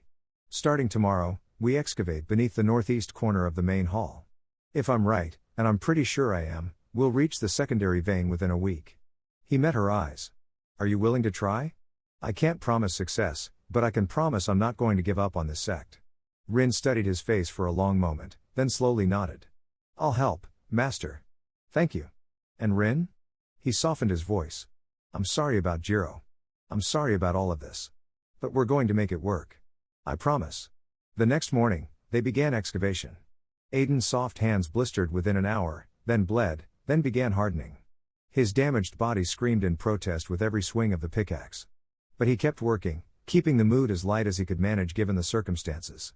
You know, he said during a break, before the coma, I never did any physical labor. This is terrible. Rin almost smiled. You were always focused on cultivation theory, Master. You said martial work was beneath sect leadership. Past me was an idiot. Aiden examined his bleeding palms ruefully. Apparently Present Me gets to pay for it. By the 3rd day, something remarkable happened. The prickling awareness expanded, from 3 meters to 15. And his body, pushed to its limits by physical labor, began adapting faster than should be possible. His damaged meridians were repairing, strengthened by the effort. On the 5th day, Rin asked the question he'd been dreading. Master. You seem different. Since you woke up. Aiden paused mid-swing, choosing his words carefully. The chi deviation changed things. Changed me. I can't fully explain it, but I feel more clear-headed. More focused. Like a fog lifted. He smiled. Is that a bad thing? No, she said quickly. It's just. You were always kind, but distant. Uncertain. Now you seem more decisive? Yes. But also warmer. More present. Because I'm fighting for survival, not drowning in inherited expectations, he thought. Because I have nothing to lose and everything to prove. Maybe almost dying puts things in perspective, he said instead. Makes you realize what matters. On the 7th day, they broke through. The floor gave way beneath Aiden's pickaxe, revealing a natural cavity 10 meters below. He climbed down into darkness, and his expanded awareness detected it immediately, chi flowing through cracks in the rock like underground rivers, faint but unmistakably present. Master? Rin's voice echoed from above. Did you find it? Yes. Aiden couldn't keep the excitement from his voice. The secondary vein is here. Rin, we actually found it. Her delighted laugh echoed down, the first genuine joy he'd heard from her. They spent the next 3 days building basic formations to channel the chi upward, using the grandfather's journal as reference and Aiden's expanding awareness to verify proper energy flow. It was crude, barely functional, but it worked. By day 10, they had a working cultivation chamber. The chi density was weak, but it was a foundation. More importantly, it was proof he could deliver on his promises. Over the following days, Aiden systematically explored his new ability. Where are valuable herbs on this mountain? Led him to forgotten spirit herbs in the abandoned gardens. Where is the nearest beast worth hunting? Guided him to a juvenile jade fang serpent whose core and venom glands were worth 25 silver taels. He never told Rin about the ability itself, just let her believe his enhanced intuition was remarkably accurate. And he made sure to include her in everything, teaching her the spirit sense expansion technique from the recovered manual, sharing meals, explaining his reasoning. She needs to trust me. Not because I'm forcing her, but because I'm proving I'm worth trusting. The serpent hunt was harrowing, his damaged body barely strong enough to wield the blade, but his expanded awareness let him track every movement. When he returned with the beast's body, Rin helped him harvest the valuable parts with practiced efficiency. You learned beast harvesting? He asked, impressed. From my 4th sect. Before they expelled me for weak talent. She worked carefully, preserving the venom glands. This is good work, master. 25 silver taels if we find the right buyer. Then you're in charge of selling it. Take whatever commission feels fair. She looked up in shock. Master, I couldn't. You're not my servant, Rin. You're my disciple and my partner in keeping this sect alive. You do valuable work, you get valuable compensation. That's how this works now. Her eyes glistened, but she nodded and returned to her work with renewed focus. On day 11, Elder Han returned. Aiden was meditating in the cultivation chamber when his awareness detected 3 presences approaching. He climbed up to find Rin frozen at the entrance as 3 men in crimson robes dismounted from spirit horses that radiated concentrated chi. The man in the center had gray at his temples and the bearing of absolute power. Elder Han. Foundation establishment stage cultivator. So far beyond Aiden's current strength that fighting would be suicide. But fighting wasn't the only option. I heard rumors that young Master Chen had awakened, Elder Han said, his voice carrying false warmth. I came to offer congratulations. Elder Han.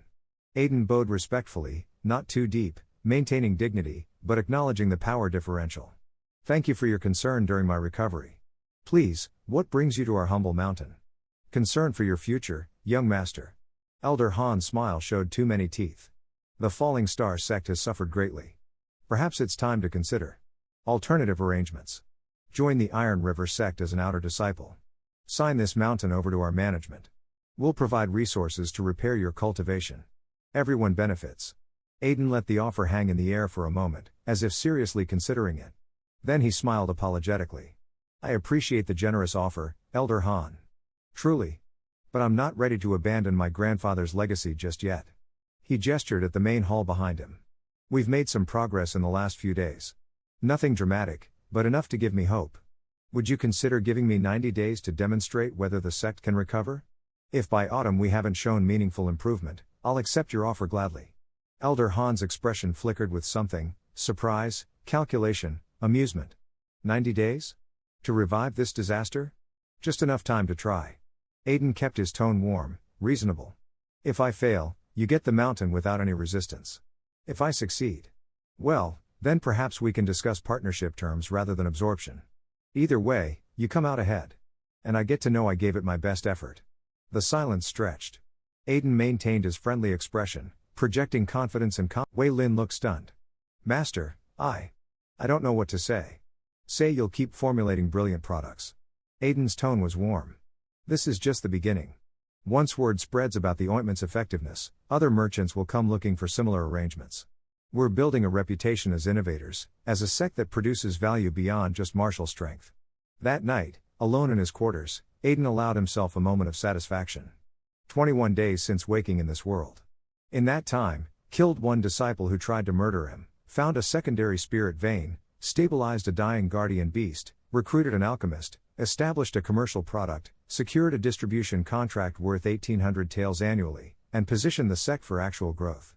69 days remained until Elder Han returned.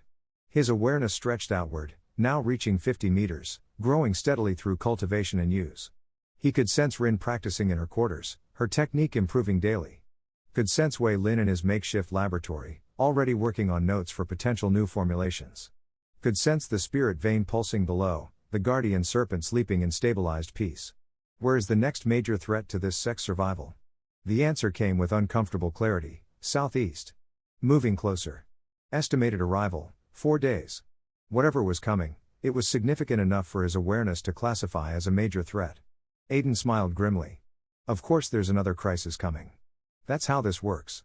But now they had resources to work with. Income to spend. Products to leverage. Disciples with actual capabilities. Let the threats come. The Falling Star sect was no longer defenseless. Somewhere in Clearwater, manager who received word that Silvermoon Trading House had secured an exclusive contract for a revolutionary new medicinal product. His rage was legendary. His threats were explicit. And his connections to the major sects began mobilizing. The merchant war had officially begun. And Aiden had just drawn first blood. Day 22 dawned with an unsettling stillness. Aiden woke with his awareness already screaming warnings. That southeast threat he detected 4 days ago was now close enough to analyze in detail. Not a single entity, but dozens of signatures. Beasts. Many of them. Moving with unnatural coordination toward the mountain. He found Rin and Wei Lin already in the main hall, both looking tense. Master, Rin said immediately. The forest sounds wrong. No bird calls. The spirit beasts that normally stay near the lower slopes, they're gone. Fled west during the night. Wei Lin held up a small collection of notes. I've been monitoring the chi fluctuations from the cultivation chamber. There's a disturbance in the natural flow, like something is pulling or pushing the ambient energy in a specific direction. Southeast to northwest. Directly toward us. Aiden focused his awareness with absolute precision. Where exactly are the beasts currently located? The answer came as a mental map: 37 individual signatures scattered across a 2-kilometer front, all moving northwest. Distances ranging from 800 meters to 2 kilometers. The closest would reach the sect grounds within 2 hours. What types of beasts are approaching? His awareness couldn't answer that, it only tracked location, not identification. But it could give him size and chi intensity data. We have approximately 37 beasts incoming, Aiden announced. Mix of sizes. Most are low tier, equivalent to body tempering or meridian opening cultivators. But at least 3 are significantly stronger. Foundation establishment level, maybe higher. Wei Lin went pale. Master, we can't fight foundation level beasts with our current strength. We're not going to fight them head on. Aiden's mind was already racing through tactical options, analyzing the terrain, calculating approaches. We're going to use the mountain itself. Rin, I need you to gather every formation flag we have, the spirit silver ones from my grandfather's chest, anything else you can find. Wei Lin, do we have any alchemical substances that could be weaponized? Caustic compounds, paralytic agents, anything? Some. Wei Lin's analytical mind was clearly shifting into problem-solving mode despite his fear. I have leftover frost essence vine extract, highly caustic to flesh if not properly diluted. Shadow widow venom, paralytic if delivered in sufficient concentration. Nothing that would stop a foundation-level beast, but enough to slow or damage weaker ones. Good. Prepare everything you can. Glass vials if we have them, pottery if not. I need them ready to deploy within an hour. While Wei Lin worked, Aiden and Rin spread out across the sect grounds, his awareness guiding them to optimal defensive positions. The mountain's natural geography created several choke points where the slope narrowed, forcing anything approaching from the southeast to funnel through specific paths. We're going to turn the entire southeastern approach into a kill zone, Aiden explained as they worked. Formation flags here, and here to create chi disruption barriers. Beasts instinctively avoid disrupted chi, so they'll funnel toward the gaps we leave open. And in those gaps, we set traps. What kind of traps, Master? Simple ones. Caustic compounds at ground level. Loose rocks positioned to create artificial avalanches. Anything that damages or slows them without requiring us to directly engage. He paused, looking at the terrain with tactical appreciation. The mountain is our weapon. We just need to aim it properly. They worked with desperate efficiency. Rin proved surprisingly good at formation placement. Her failed experiences at multiple sects had given her breadth of knowledge if not depth of power. Within 90 minutes, they'd created a defensive network that turned the southeastern approach into a gauntlet of hazards. But as they worked, Aiden's awareness detected something new, a human signature, moving parallel to the beast tide, staying just outside its direct path. Someone is directing this. He focused with precision. Where is the human cultivator near the beast formation? 1 kilometer southeast, maintaining steady distance from the beasts. Foundation establishment stage cultivation. Moving with purpose, not fleeing. This isn't random, Aiden said quietly. Someone's herding these beasts toward us. Probably using blood scent lures or corrupted chi to create an artificial tide. Rin's expression hardened. Gold thread. Most likely. They can't attack us directly without drawing scrutiny from other sects. But a tragic beast tide that coincidentally destroys our sect? That's just unfortunate nature. Aiden's jaw tightened. Clever. Ruthless.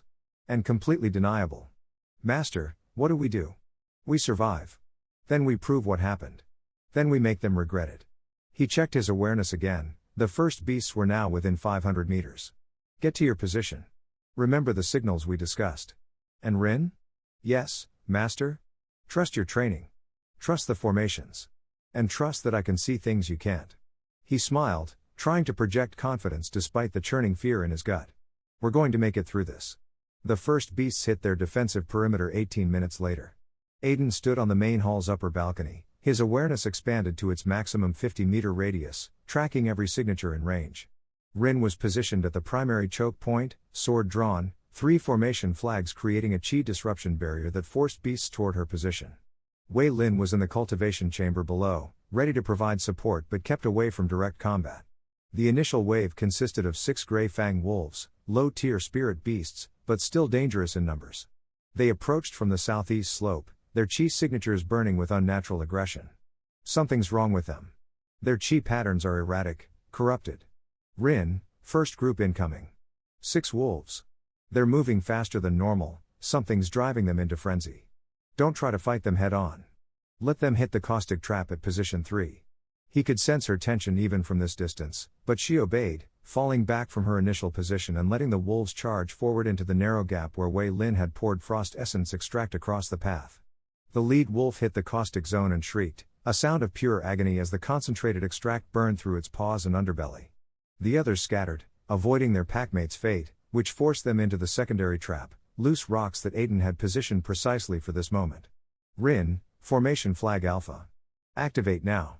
She channeled chi into the flag, and the formation flared to life, a sudden surge of disrupted energy that sent the already disoriented wolves stumbling. In their confusion, they triggered the rockfall trap. The avalanche wasn't massive, but it was enough to crush 2 wolves and scatter the rest. 4 left. Moving to your secondary position. Sword ready. The surviving wolves, driven by whatever was corrupting their chi, charged directly at Rin despite the obvious danger. She met them with focused determination, her sword work improved by weeks of intensive practice. Not graceful, not expert, but competent enough combined with the defensive advantages. Aiden coordinated from his elevated position, his awareness showing him every movement before it happened. Left wolf lunging in 3, 2, 1, sidestep and strike. Right wolf circling behind, formation barrier will block. Center 2 approaching together, activate flag beta on my mark. Mark. The second formation disrupted the wolves' coordination, and Rin capitalized on the opening, her blade finding vital points with increasing confidence. Within 6 minutes, all 6 wolves were dead. But Aiden's awareness was already tracking the next wave, 12 beasts this time, mix of wolves and iron-back boars. Stronger. More aggressive. And behind them, the 3 foundation-level signatures were getting closer. Rin, fall back to position 2. We've got a larger group incoming, and they're going to hit harder. The next hour was brutal. Wave after wave of beasts crashed against their defensive network. Aiden coordinated from the balcony, his awareness tracking every signature, calling out positions and timing with surgical precision. Rin fought with desperate efficiency, her cultivation pushed to its absolute limits. The formations held, the traps worked, and the mountain's terrain did exactly what Aiden had calculated. But the toll was mounting. Rin was bleeding from a dozen minor wounds. Their caustic supplies were depleted. Several formation flags had burned out from overuse. And the 3 foundation-level beasts were now within 300 meters. Aiden's awareness identified them clearly now, 2 crimson ridge bears and 1 jade spine serpent. Each one individually stronger than anything they could currently handle. We can't fight those directly. The formations won't hold them. The traps won't stop them. He focused his awareness downward, through the foundation, to the massive presence sleeping 40 meters below. The guardian serpent, still dying, still poisoned, but aware. He'd felt its gratitude when he stabilized the chi flow. Felt the bond forming. Can I ask it for help? Would it even respond in its weakened state? The 3 foundation beasts were now visible, massive forms crashing through the forest with terrifying power. The crimson ridge bears stood nearly 3 meters tall, their chi radiating destructive force. The jade spine serpent was 15 meters long, its scales gleaming with deadly beauty. Master. Rin's voice carried panic. I can't fight those. You won't have to. Aiden closed his eyes and focused every bit of his awareness downward, toward the guardian. Not words, but intention. We need help. Your mountain is under attack. The sect you were contracted to protect is about to fall. For a moment, nothing. Then the entire mountain trembled. It was subtle, not like the violent shaking when the serpent first woke, but a deep, resonant pulse that vibrated through stone and earth. The chi flowing through the veins suddenly surged, responding to something ancient stirring far below. The 3 foundation beasts stopped their charge, confusion breaking through their corrupted aggression. They sensed it too, something vast waking, something that marked this territory as claimed. The guardian serpent wasn't moving, wasn't emerging, wasn't fighting. But its presence was extending upward through the mountain, through the spirit vein, through the formations that Aiden had connected to that vein. Suddenly the chi disruption barriers flared with new intensity, fed by power beyond what the formation flags could generate alone. The terrain itself seemed to resist the foundation beasts, stone shifting slightly underfoot, making their movements uncertain. The ambient chi grew heavy, oppressive, carrying a warning that resonated on instinctual levels. This mountain is protected. This mountain is claimed. Retreat or face the guardian. The jade spine serpent, perhaps recognizing a superior predator of its own kind, was the first to turn. It fled southeast with remarkable speed for something so massive. The 2 crimson ridge bears held their ground for another moment, their corrupted chi warring with survival instinct. Then they ran too. Within minutes, all the remaining beasts had scattered, fleeing in every direction except northwest toward the sect. The mountain's pulse faded, the guardian serpent sinking back into deep sleep, its intervention complete. Aiden sagged against the balcony railing, his entire body trembling with exhaustion and relief. Below, Rin had collapsed to her knees, bleeding and shaking but alive. Master Chen. Wei Lin emerged from the cultivation chamber, staring at the retreating beasts with shock. What just happened? The chi flow suddenly surged and the mountain itself seemed to. The guardian woke up just enough to remind everything in the area that this mountain is claimed territory. Aiden forced himself upright. Help Rin. Get her to the cultivation chamber and treat her wounds. I need to check the perimeter. But even as he spoke, his awareness was tracking something else. That human signature that had been paralleling the beast tide was now fleeing southeast at maximum speed. The cultivator who'd been herding the beasts toward them had witnessed the guardian's intervention and was running.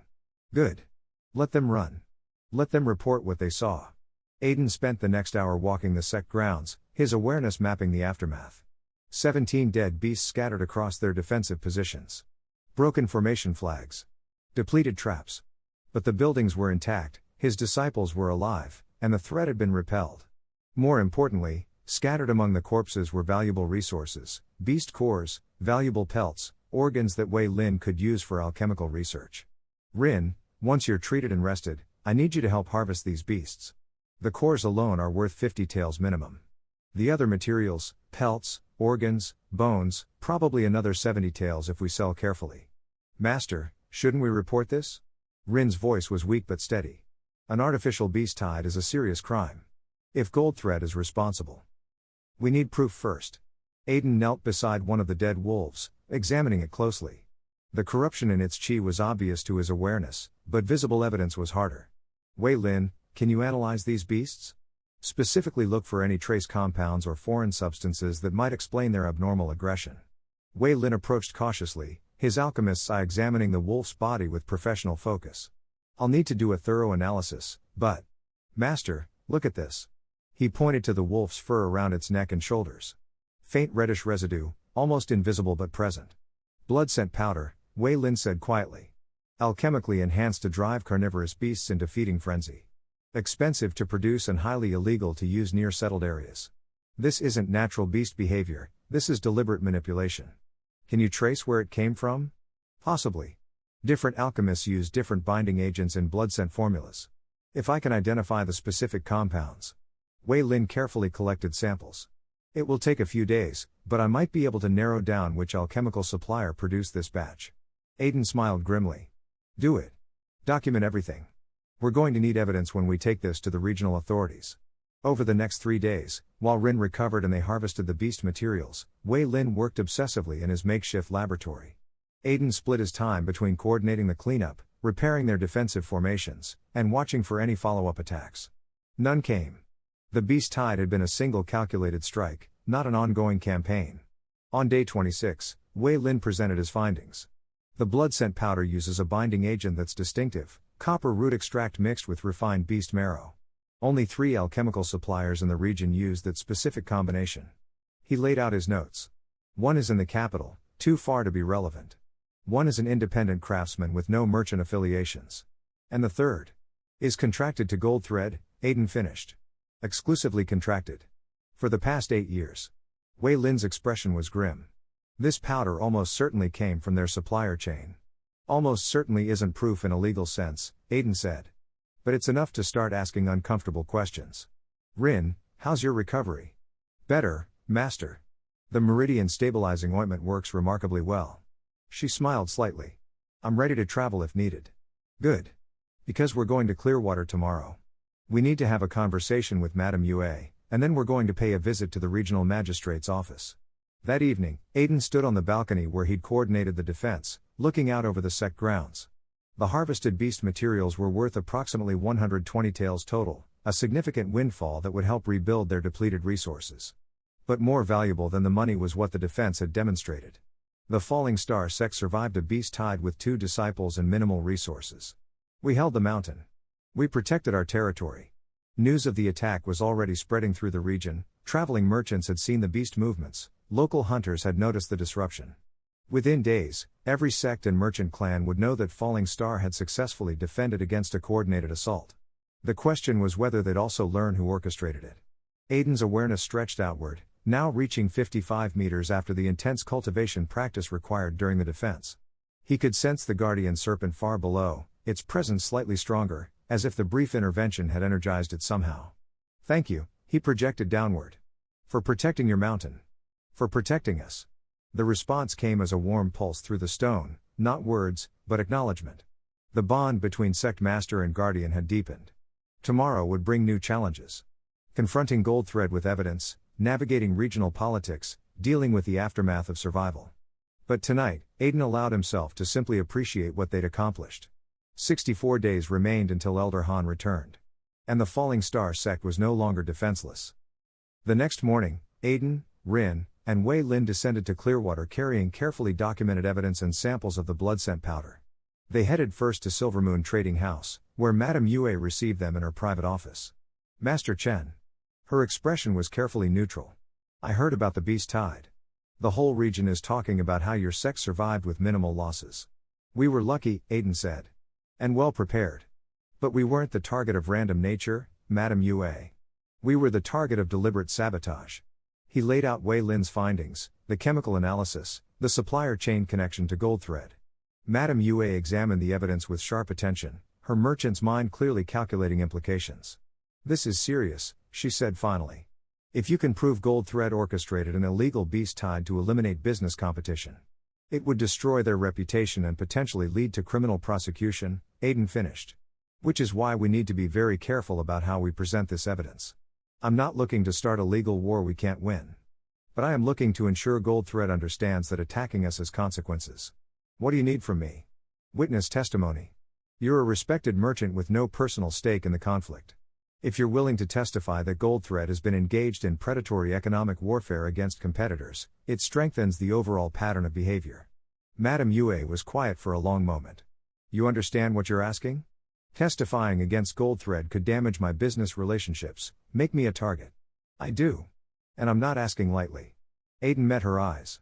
But Goldthread tried to kill my disciples and destroy my sect because we dared to compete in the market they control. That's not business competition, that's terrorism. If we don't push back, they'll just do it again to the next person who challenges them. Another long silence. Then Madame Yue nodded slowly. I'll testify.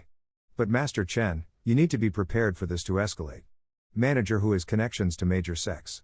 He won't take accusations lying down. Let him escalate. Aiden's smile was cold. We've survived worse than angry merchants. The regional magistrate's office was located in Clearwater's administrative district, a formal building where legal disputes were arbitrated under the authority of the Righteous Alliance's local representative. Magistrate Feng was a stern woman in her 60s, her cultivation at Foundation establishment and her reputation for fair dealing well established. She listened to Aiden's presentation with focused attention, examining the physical evidence and Wei Lin's analysis with expert scrutiny. This is circumstantial, she said finally. You have blood scent powder that likely came from a gold thread supplier, but no direct proof that manager who ordered its use. No witnesses to the deployment. No confession from the cultivator who herded the beasts. We have a pattern of behavior, Aiden countered. Economic embargo declared against us. Public slander campaigns. And now, convenient beast tide targeting our territory immediately after we secured a contract with Goldthread's competitor. The circumstantial evidence creates a compelling narrative. Narratives aren't legal proof, Master Chen. But they're enough to justify official investigation. Aiden kept his tone respectful but firm. I'm not asking you to prosecute manager who based on what we've provided. I'm asking you to formally investigate the beast tide's origin, document the evidence we've gathered, and send official notice to Goldthread that their activities are under scrutiny. That alone will limit their ability to engage in future sabotage. Magistrate Feng considered this. You're politically savvy for a young sect master of a dying institution. I'm motivated to not stay dying, Aiden replied with a slight smile. She actually chuckled. Very well. I'll open a formal investigation into the beast tide's origin. I'll document your evidence. And I'll send official notice to Goldthread Merchant Clan that allegations have been made regarding their business practices and that those allegations are being taken seriously. She paused. But Master Chen, this will make you enemies. Powerful ones. Are you prepared for that? I already have enemies, Magistrate Feng. At least now they'll have to be careful about how they attack me. The investigation was officially open that afternoon. By evening, official notices had been delivered to Goldthread headquarters and several other relevant parties. Manager whose response was immediate and furious, a formal denial of all accusations, a counter-complaint claiming defamation, and threats of legal action against Aiden for malicious slander of a respected merchant establishment. But the damage was done. The investigation was official. The evidence was documented. And the entire region now knew that Goldthread was suspected of orchestrating an illegal beast tide. Their reputation as a respectable merchant clan had taken a significant hit. 3 days later, Aiden received an unexpected visitor at the sect. Elder May of Azure Summit Sect arrived alone, without the formal entourage her position would normally merit. She looked at the cleaned battlefield, the repaired formations, the harvested beast materials drying in the sun. Master Chen. Her tone was thoughtful. You've been quite busy since awakening from chi deviation. Life doesn't give you time to be idle, Aiden replied. Thank you for coming, Elder May. What brings you to our humble sect? Curiosity, mostly. She walked through the grounds, examining the defensive setup with expert eyes. Azure Summit detected the beast tide chi disturbances. We were preparing to send assistance when we sensed something else. A massive presence, ancient and powerful, extending from your mountain. It lasted only moments, but it was unmistakable. Aiden kept his expression neutral. The Falling Star Mountain has always had unusual chi properties. Perhaps the beast tide triggered some kind of natural response. Perhaps. Elder May's eyes were sharp. Or perhaps your sect has resources that aren't immediately obvious. Resources that might make certain alliances worthwhile. Are you proposing an alliance, Elder May? I'm suggesting that Azure Summit would be willing to establish friendly relations with Falling Star Sect. Trade agreements, mutual defense considerations, perhaps even knowledge exchanges. She smiled slightly. Small sects need allies, Master Chen. And allies who prove themselves capable of defending their own territory are particularly valuable. Aiden considered the offer carefully. Azure Summit was a minor sect, but they were stable, respected, and strategically located. An alliance would provide political cover and potentially access to resources. I'd be interested in discussing terms, he said finally. Perhaps we could arrange a formal meeting to explore mutual benefits? I'll send a proper delegation within the month. Elder May bowed slightly. Until then, Master Chen, be careful. You're making waves in waters that some would prefer remain still. After she left, Rin approached with poorly concealed excitement. Master, did Elder May just offer us an alliance? She offered friendly relations with potential for more. Which is exactly what we need right now. Aiden smiled. We're not dying anymore, Rin. We're growing. And people are starting to notice. That night, Aiden stood in the cultivation chamber, feeling the chi flow that he'd stabilized, that the Guardian had used to protect them, that now sustained their growth. 61 days until Elder Han returned. And the Falling Star Sect had 2 disciples, Rin and Wei Lin, stable income from medicinal product sales. Defended against a beast tide. Opened official investigation into Gold Thread sabotage. Potential alliance with Azure Summit Sect. A guardian beast bound to the mountain. Growing reputation as a sect that survived impossible odds. We're not just surviving anymore, Aiden thought. We're actually building something real. His awareness stretched outward, tracking the peaceful night, the sleeping disciples, the recovered mountain. And deep below, the guardian serpent pulsed with faint approval. The work continued. But now, they were working from a position of strength, not desperation. Manager who would regret starting this war. And Elder Han would return to find something very different from the dying sect he'd left behind. The stars shone overhead, the falling star constellation brilliant and clear. A sect named for falling stars. But determined to rise instead. Day 32 began with warning bells in Aiden's awareness. He was working with Wei Lin in the makeshift laboratory, analyzing another batch of meridian stabilizing ointment, when the sensation hit, multiple presences approaching from the southern path. 7 signatures, all cultivators, moving with the confident pace of those who had official business. Where are the Iron River sect members currently approaching? The answer came with precise detail, 1 kilometer south, ascending steadily. 5 at meridian opening stage, 2 at foundation establishment. All wearing Iron River sect chi signatures. We have visitors, Aiden announced. Iron River sect. 7 of them. They'll be here in about 20 minutes. Wei Lin looked up from his work, concern flashing across his features. Elder Han? Not according to the chi signatures. 2 foundation establishment cultivators, but neither matches what I've sensed from Elder Han before. This is an advance party. Aiden's mind was already racing through implications. Rin, put away anything that shows our actual production capacity. Wei Lin, make your laboratory look more primitive than it is. I want them to see competence, not capability.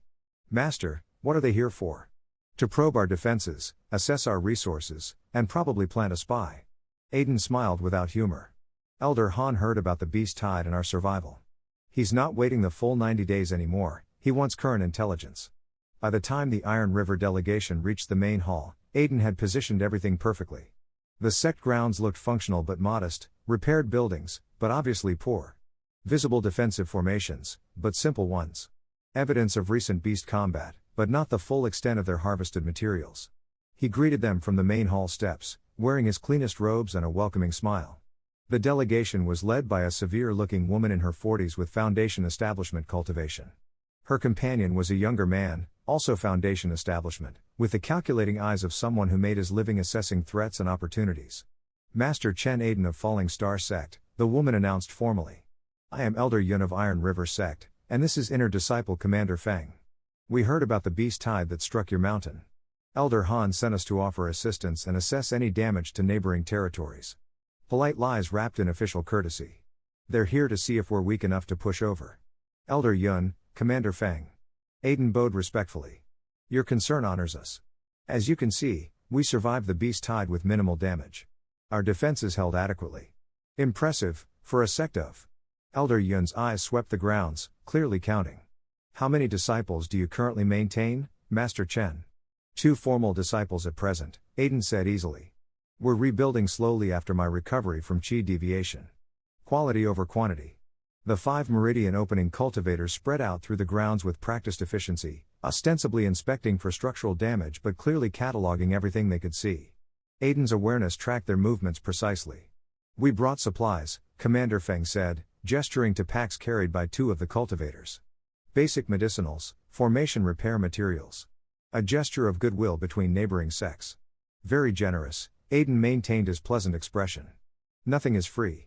This is the setup for whatever they actually want. We also brought someone who might be of use to you. Elder Yun gestured, and one of the meridian opening cultivators stepped forward.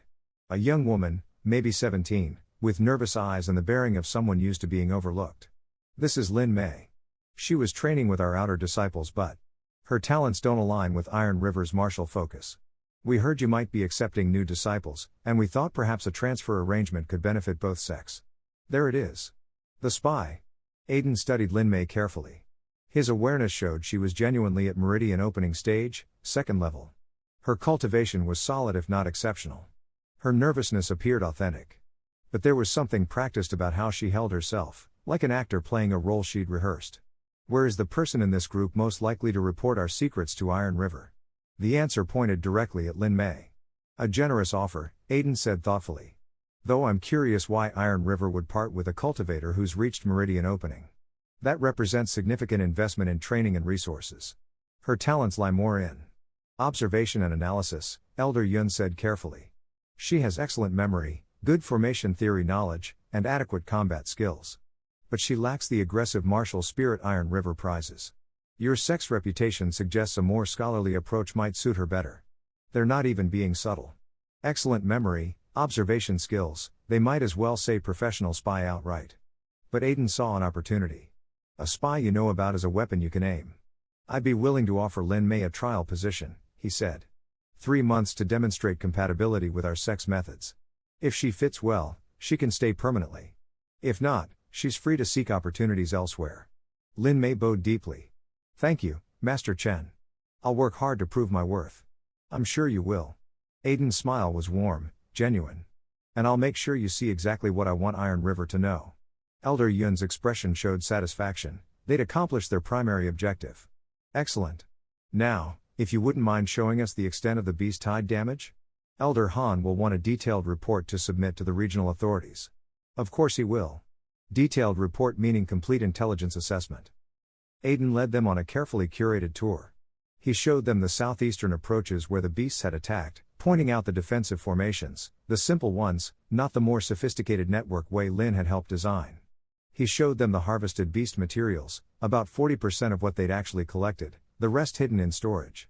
Quite impressive defensive work for such limited resources, Commander Feng observed, examining one of the formation flag placements. These are well positioned for terrain advantage. Did you design this layout yourself, Master Chen? With input from my disciples and reference to my grandfather's notes. Aiden kept his tone modest. We had to be creative given our limitations. When they passed near the cultivation chamber entrance, Aiden's awareness detected several of the Meridian opening cultivators trying to extend their senses downward, probing for information about the spirit vein. Let them sense the vein. Let them know it exists. But not how strong it's become or what's sleeping beneath it. Your spirit vein, Elder Yun said carefully. We detected its presence during our approach. Elder Han mentioned your sect's vein had run dry generations ago. The primary vein did run dry, Aiden confirmed. But I discovered a secondary vein that was previously inaccessible. It's not particularly strong, barely sufficient for basic cultivation, but it's functional. Commander Feng's expression suggested he didn't quite believe that assessment, but he didn't challenge it directly. The tour concluded at the main hall, where Rin served tea with practiced courtesy. Wei Lin made a brief appearance, was introduced as our alchemist, and then excused himself with believable shyness. Your alchemist, Elder Yun said with interest. We heard rumors that Falling Star had recruited Wei Lin from Clearwater. The failed apprentice from Celestial Cauldron Sect. Wei Lin's theoretical knowledge is exceptional, Aiden said. His inability to condense pills personally is less relevant when we have other methods to utilize his formulations. Other methods? Commander Feng's interest sharpened. I've developed some unconventional cultivation techniques during my recovery from qi deviation. One useful side effect is enhanced qi control for precision work. Aiden pulled out a small container of Meridian stabilizing ointment. This is one of our current products, a medicinal ointment formulated by Wei Lin, produced using our cultivation chamber's qi density. We have an exclusive distribution arrangement with Silvermoon Trading House. He watched Elder Yun and Commander Feng exchange glances. This was information he wanted them to have, proof that Falling Star had commercial viability, merchant backing, and products worth protecting. Interesting. Elder Yun examined the ointment container. May I? Please. I have samples available if you'd like to test its effectiveness. The Iron River delegation stayed for another hour, asking careful questions and making detailed observations. Aiden answered honestly about some things, their commercial products, their basic defensive capabilities, while artfully deflecting others, the guardian beast, their actual resource reserves, the full extent of Wei Lin's research. As they prepared to leave, Elder Yun delivered the message she'd clearly been building toward. Master Chen, Elder Han asked me to convey that he's pleased to hear of your Sect's recovery. He'll be interested to see your continued progress when he returns for the formal assessment. I believe you agreed to 90 days? 79 days from today, Aiden confirmed. I'm confident we'll demonstrate meaningful progress by then. I'm sure. Elder Yun's smile was cold. Elder Han also wanted me to remind you that the agreement was for you to demonstrate measurable revival, disciples, resources, public recognition. He'll be evaluating all of those factors comprehensively. Translation: we're raising the bar. Survival isn't enough anymore. I understand completely, Aiden said with perfect courtesy. Please assure Elder Han that the Falling Star Sect takes our agreement seriously. After the delegation departed, except for Lin Mei, who remained behind with her modest belongings, Aiden gathered Rin and Wei Lin in his private quarters. Lin Mei is a spy, he announced without preamble. Iron River sent her to observe our operations and report back. Her entire purpose here is intelligence gathering. Wei Lin looked alarmed. Master, should we refuse to accept her? No. We're going to keep her, give her a warm welcome, and feed her exactly the information I want Elder Han to receive. Aiden smiled. A spy you know about is infinitely more useful than one you don't. What information do you want her to report? Rin asked. Truth, mostly. That we're recovering gradually. That we have commercial products and merchant support. That our cultivation chamber is functional. That we survived the beast tide through preparation and defensive formations. He paused. But I want her to underestimate certain things, my personal capabilities, the guardian beast's existence, our actual resource reserves, and Wei Lin's research into high-value formulations. You want her to make Elder Han complacent, Wei Lin said, understanding dawning. Exactly. Let him think we're competent but limited. Recovering but not threatening. Worthy of acknowledgement but not worthy of serious concern. Aiden's expression hardened. Then when he arrives in 79 days expecting to dictate terms to a barely functional minor sect, we'll show him something very different. Over the next 3 days, Aiden implemented a carefully structured approach to their new disciple. Lin Mei was given quarters in the outer buildings, legitimate cultivation resources, and assigned to assist Rin with basic sect maintenance. She was included in morning training sessions, allowed access to the cultivation chamber for 2 hours daily, and treated with genuine courtesy. She was also, Aiden made sure, exposed to specific information. She saw Wei Lin working in his laboratory on the meridian stabilizing ointment, but not the poison cure research or experimental formulations. She observed Rin's combat training, but not the advanced coordination techniques Aiden had developed using his awareness. She sensed the spirit vein's chi density, but only in the main cultivation chamber, not the deeper channels that led toward the Guardian. Aiden's awareness tracked her movements constantly. Where is Lin Mei currently located? Became a question he asked multiple times per hour. On the 4th night after her arrival, his awareness detected her leaving her quarters after midnight. She moved with practiced stealth toward the cultivation chamber. There we go. Time for the nighttime reconnaissance. Aiden had anticipated this. He'd positioned several documents in the chamber where a skilled infiltrator would find them: production records for the ointment, showing good but not exceptional output, financial ledgers, accurate but incomplete, and formation diagrams, real but basic. He watched through his awareness as Lin Mei entered the chamber, spent 20 minutes carefully examining and memorizing everything she found, then retreated to her quarters without disturbing anything. Professional. Competent. And now convinced she's successfully gathered intelligence. The next morning, Aiden made a point of discussing sect finances with Rin and Lin Mei's hearing, carefully scripted conversation that reinforced the recovering but limited narrative. On day 37, Lin Mei made her first report. Aiden's awareness tracked her to Clearwater, where she met with a contact in a secluded tea house, one of the Meridian opening cultivators who'd accompanied Elder Yun's delegation. They spoke for 30 minutes, Lin Mei clearly delivering a detailed verbal report. Good. Now let's see how Elder Han responds to the intelligence. The response came faster than expected. 3 days later, a messenger arrived at the sect bearing a formal letter with Iron River Sect seal. Aiden read it carefully. Master Chen Aiden. I have received reports of your sect's progress following the unfortunate Beast Tide incident. I am pleased to hear of your resilience and your commercial ventures with Silvermoon Trading House. However, I feel it necessary to clarify the terms of our agreement. Measurable revival requires more than basic functionality. By the time of my formal assessment in 76 days, I will expect to see a minimum of 5 disciples under formal instruction, documented commercial relationships with at least 2 merchant houses, functional defensive formations capable of sect-level protection, evidence of cultivation advancement among your disciples, public recognition from at least 1 established sect. These are reasonable expectations for a sect claiming to have recovered from decline. I trust you will meet them. Respectfully, Elder Han, Iron River Sect. Rin read the letter over Aiden's shoulder, her expression darkening. Master, this is predictable, Aiden finished. He's raising the requirements because Lin Mei's reports made him think we're recovering faster than he expected. He wants to set bars he thinks we can't reach in 76 days. Can we? Wei Lin asked quietly. Aiden set the letter aside and smiled. Let's see. 5 disciples, we have 2 confirmed, Lin Mei makes 3 even if she's a spy. We need 2 more. 2 merchant houses, we have Silvermoon, and I'm already in preliminary talks with a formation materials supplier who's interested in our defensive innovations. Defensive formations, we exceeded that requirement during the Beast Tide. Cultivation advancement, Rin's progressed significantly, and we have the ointment to help accelerate growth. Public recognition from an established sect, Elder May of Azure Summit already offered friendly relations, and I'm expecting her formal delegation any day now. He looked at his disciples' surprised faces. We're not just going to meet Elder Han's requirements. We're going to exceed them so thoroughly that he'll have no legal justification to claim our sect hasn't recovered. But Master, Rin said carefully, where will we find 2 more disciples in 76 days? The same way we found Wei Lin. Aiden's awareness was already working. Where is the nearest person whose fate is tightly linked to this sect's future? The answer came clearly, northwest, approximately 30 kilometers. In the direction of Azure Summit Sect's territory. There's someone northwest of here. 30 kilometers, probably in or near Azure Summit's borders. We'll investigate tomorrow. He turned to Wei Lin. How's your research into the Guardian's poison cure progressing? Slowly. I've identified 3 potential antidote components, but 2 of them are extremely rare. Jade Heart Lotus grows only in deep mountain springs. Celestial Silver Moss requires high-altitude caves with specific chi conditions. And Crimson Phoenix Feather. Wei Lin shook his head.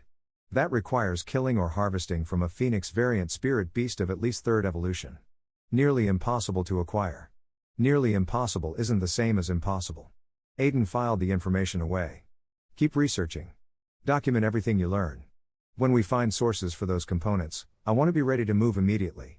That night, Aiden stood in the cultivation chamber, feeling the chi flow through the formations he'd modified, through the channels that connected to the sleeping Guardian 40 meters below. 76 days until Elder Han's assessment. Current status. 3 disciples, Rin, Wei Lin, and Spy Lin Mei 1 commercial contract, Silvermoon functional defensive formations, proven in combat advancing cultivation, Rin improving steadily potential sect recognition, Azure Summit interested needs. 2 more disciples. 1 more merchant contract. Sources for rare poison cure components. Continued income to fund expansion. Where is the greatest immediate opportunity for sect growth? The answer pointed northwest again, toward that signature his awareness had detected, toward Azure Summit territory, toward whatever fate was waiting to be claimed. Tomorrow, Aiden murmured to the empty chamber. Tomorrow we go hunting for opportunity. The Guardian Beast pulsed with faint approval from deep below. Lin Mei, in her quarters, carefully composed another mental report for her next meeting with Iron River's contact. She'd gathered valuable intelligence about Falling Star's genuine progress and their concerning commercial success. What she didn't know was that every piece of information she'd discovered had been precisely placed for her to find. What she didn't know was that her reports were doing exactly what Aiden wanted, making Elder Han confident he could still crush Falling Star through legal pressure and escalating requirements. What she didn't know was that she was a weapon aimed at her own sect. Aiden smiled in the darkness of the cultivation chamber, his awareness tracking 3 disciples sleeping peacefully, including 1 spy who thought she was succeeding, 1 alchemist working late in his laboratory, and 1 ancient guardian slowly healing beneath the mountain. 76 days to turn the impossible into the inevitable. The work continued. And every day, the Falling Star sect grew stronger. The next morning, Aiden announced they were making a trip northwest to investigate potential recruitment opportunities. He brought Rin with him, left Wei Lin in charge of the sect, with strict instructions to let Lin Mei accidentally overhear information about their modest financial reserves, and set out toward Azure Summit territory. The 30-kilometer journey took most of the day, Aiden following the pull of his awareness with absolute trust. It led them through dense forest, across 2 mountain ridges, and finally to a small village that sat on the border between unclaimed wilderness and Azure Summit's outer territories. Where exactly is the person linked to our sect's future? The answer pointed to a small house on the village's eastern edge. Aiden approached and knocked. The door opened to reveal a middle-aged woman with tired eyes and the bearing of someone who'd known better days. Behind her, Aiden's awareness detected a young presence, maybe 14 years old, burning with suppressed cultivation potential. "Forgive the intrusion," Aiden said politely. "I'm Chen Aiden, Sect Master of Falling Star. I'm seeking talented individuals who might be interested in cultivation training. I was told there might be someone in this village worth speaking with." The woman's expression cycled through surprise, suspicion, and desperate hope in rapid succession. "You're seeking disciples?" "I am. Do you know of anyone who might be interested?" She hesitated, then called over her shoulder. "Zhao Lian. Come here." A girl emerged from the back room, 14, just as Aiden had sensed, with sharp intelligent eyes and the lean build of someone who'd trained hard despite limited resources. Her cultivation was unusual. Barely at body tempering, but the chi flow through her meridians was remarkably pure and efficient. "This is my daughter," the woman said. "She was accepted into Azure Summit's outer disciples 2 years ago, but..." Her voice caught. "She was expelled 6 months ago for disruptive behavior. They said she questioned her instructors too much, challenged established techniques, insisted there were better ways to circulate chi." Aiden studied Zhao Lian carefully. The girl met his gaze without flinching, defensive pride radiating from her stance.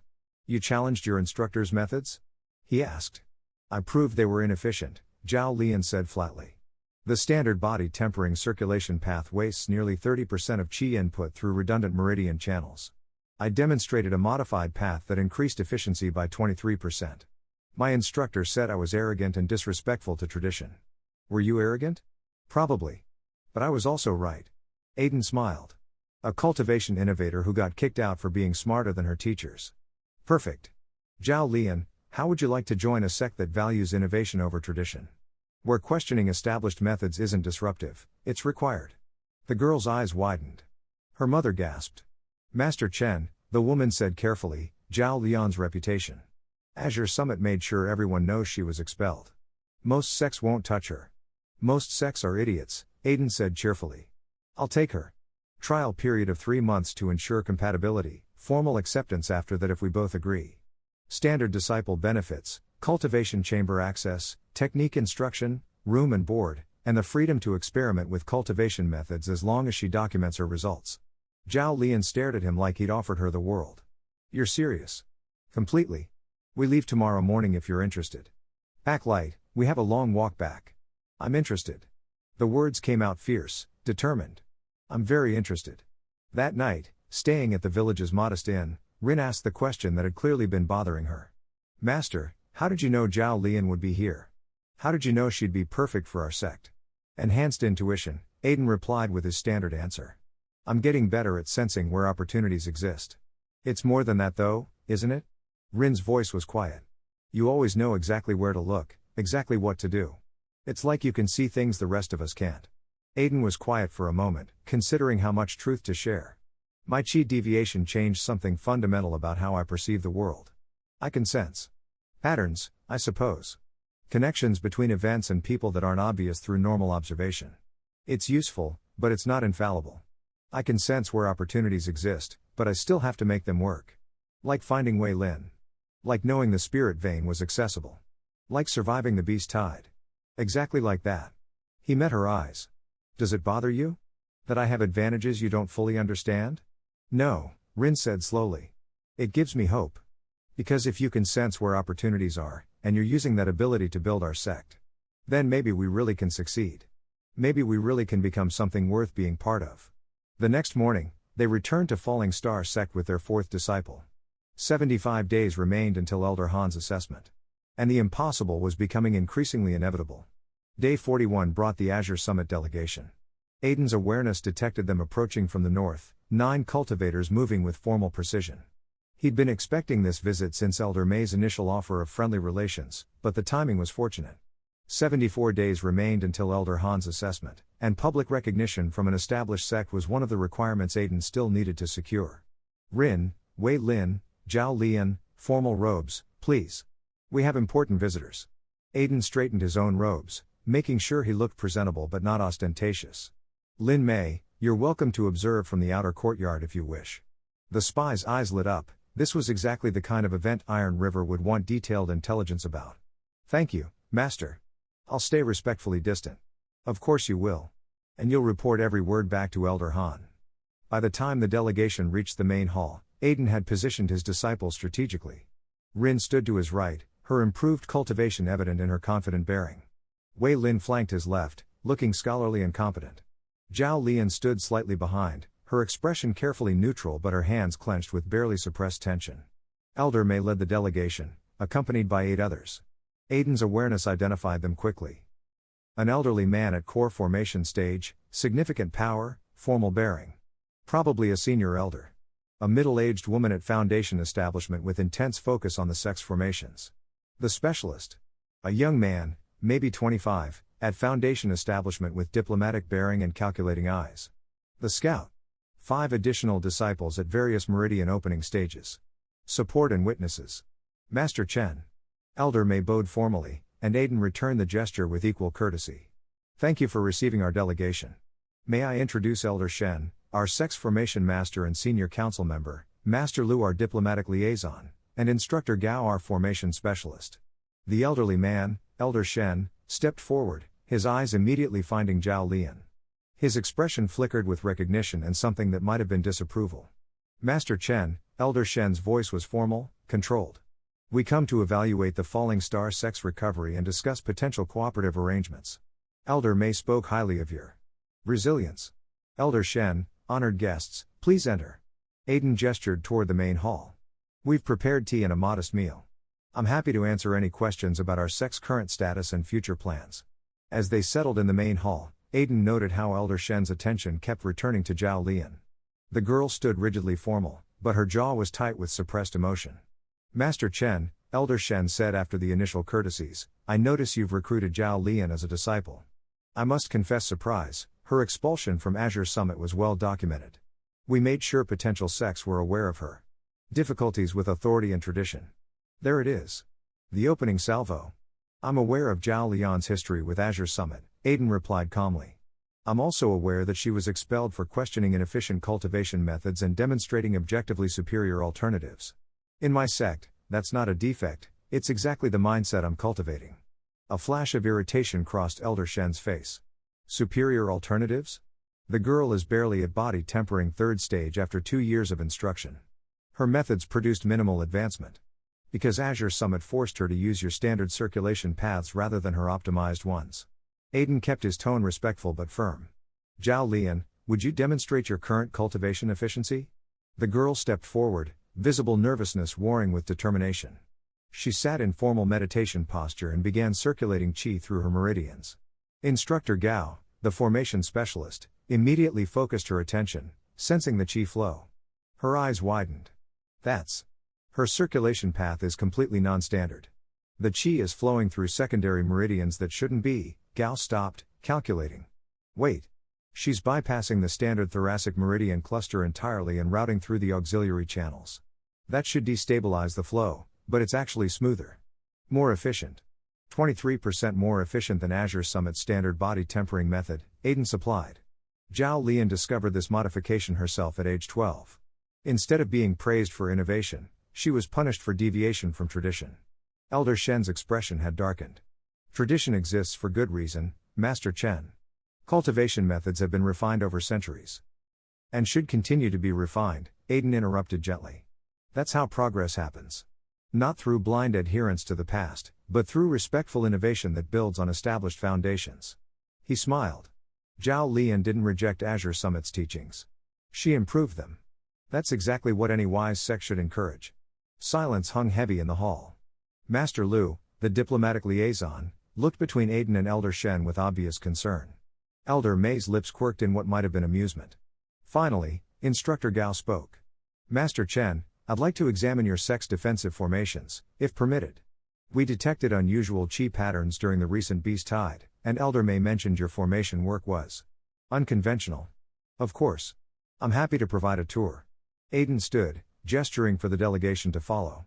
Fair warning, our formations are designed for maximum efficiency with minimal resources. They don't follow traditional aesthetics.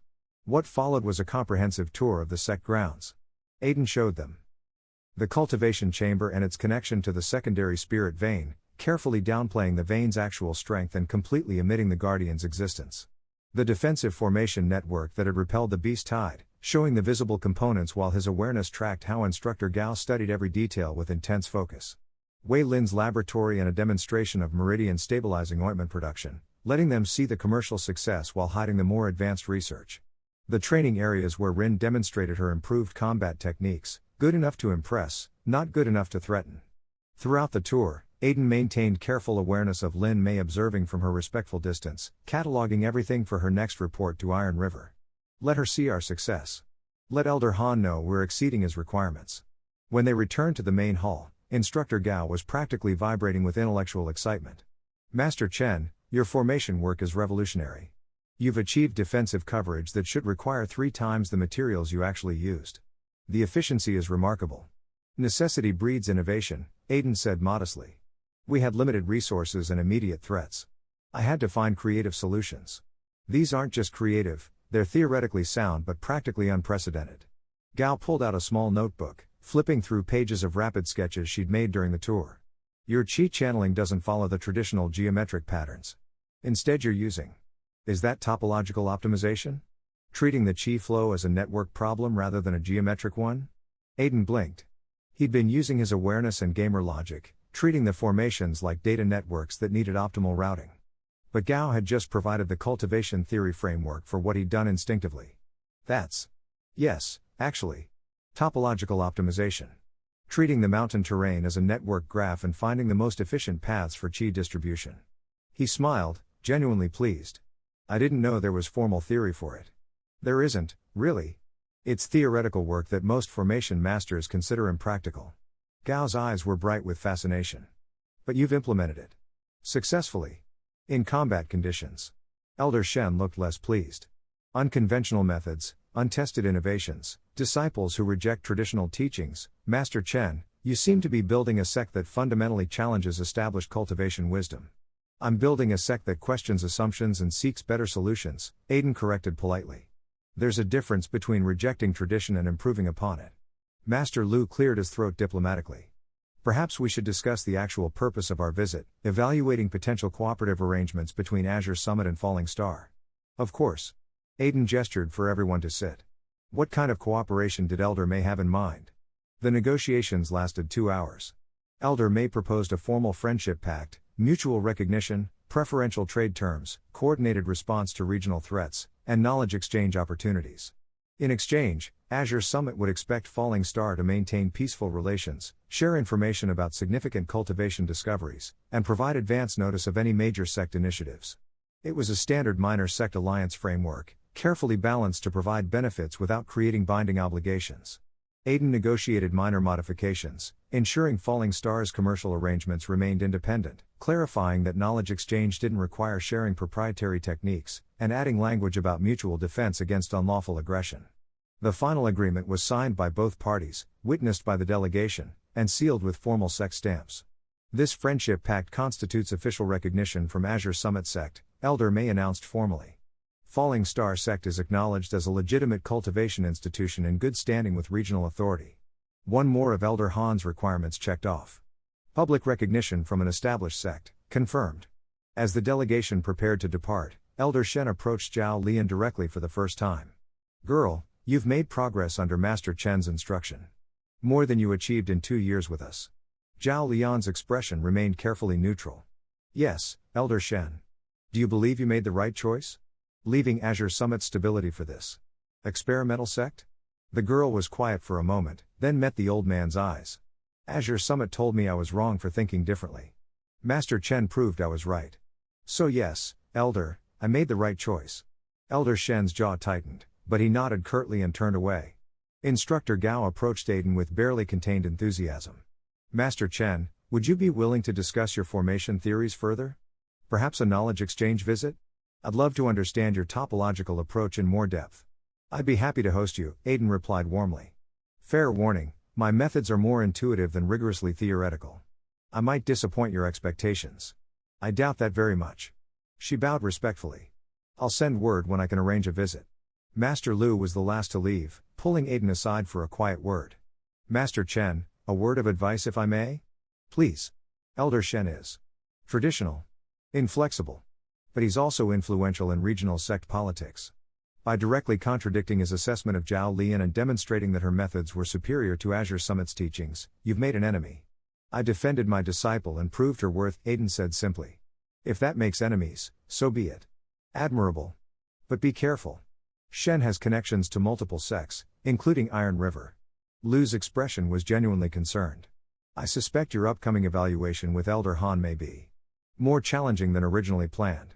I appreciate the warning. Aiden clasped the man's hand. But we'll be ready for whatever comes.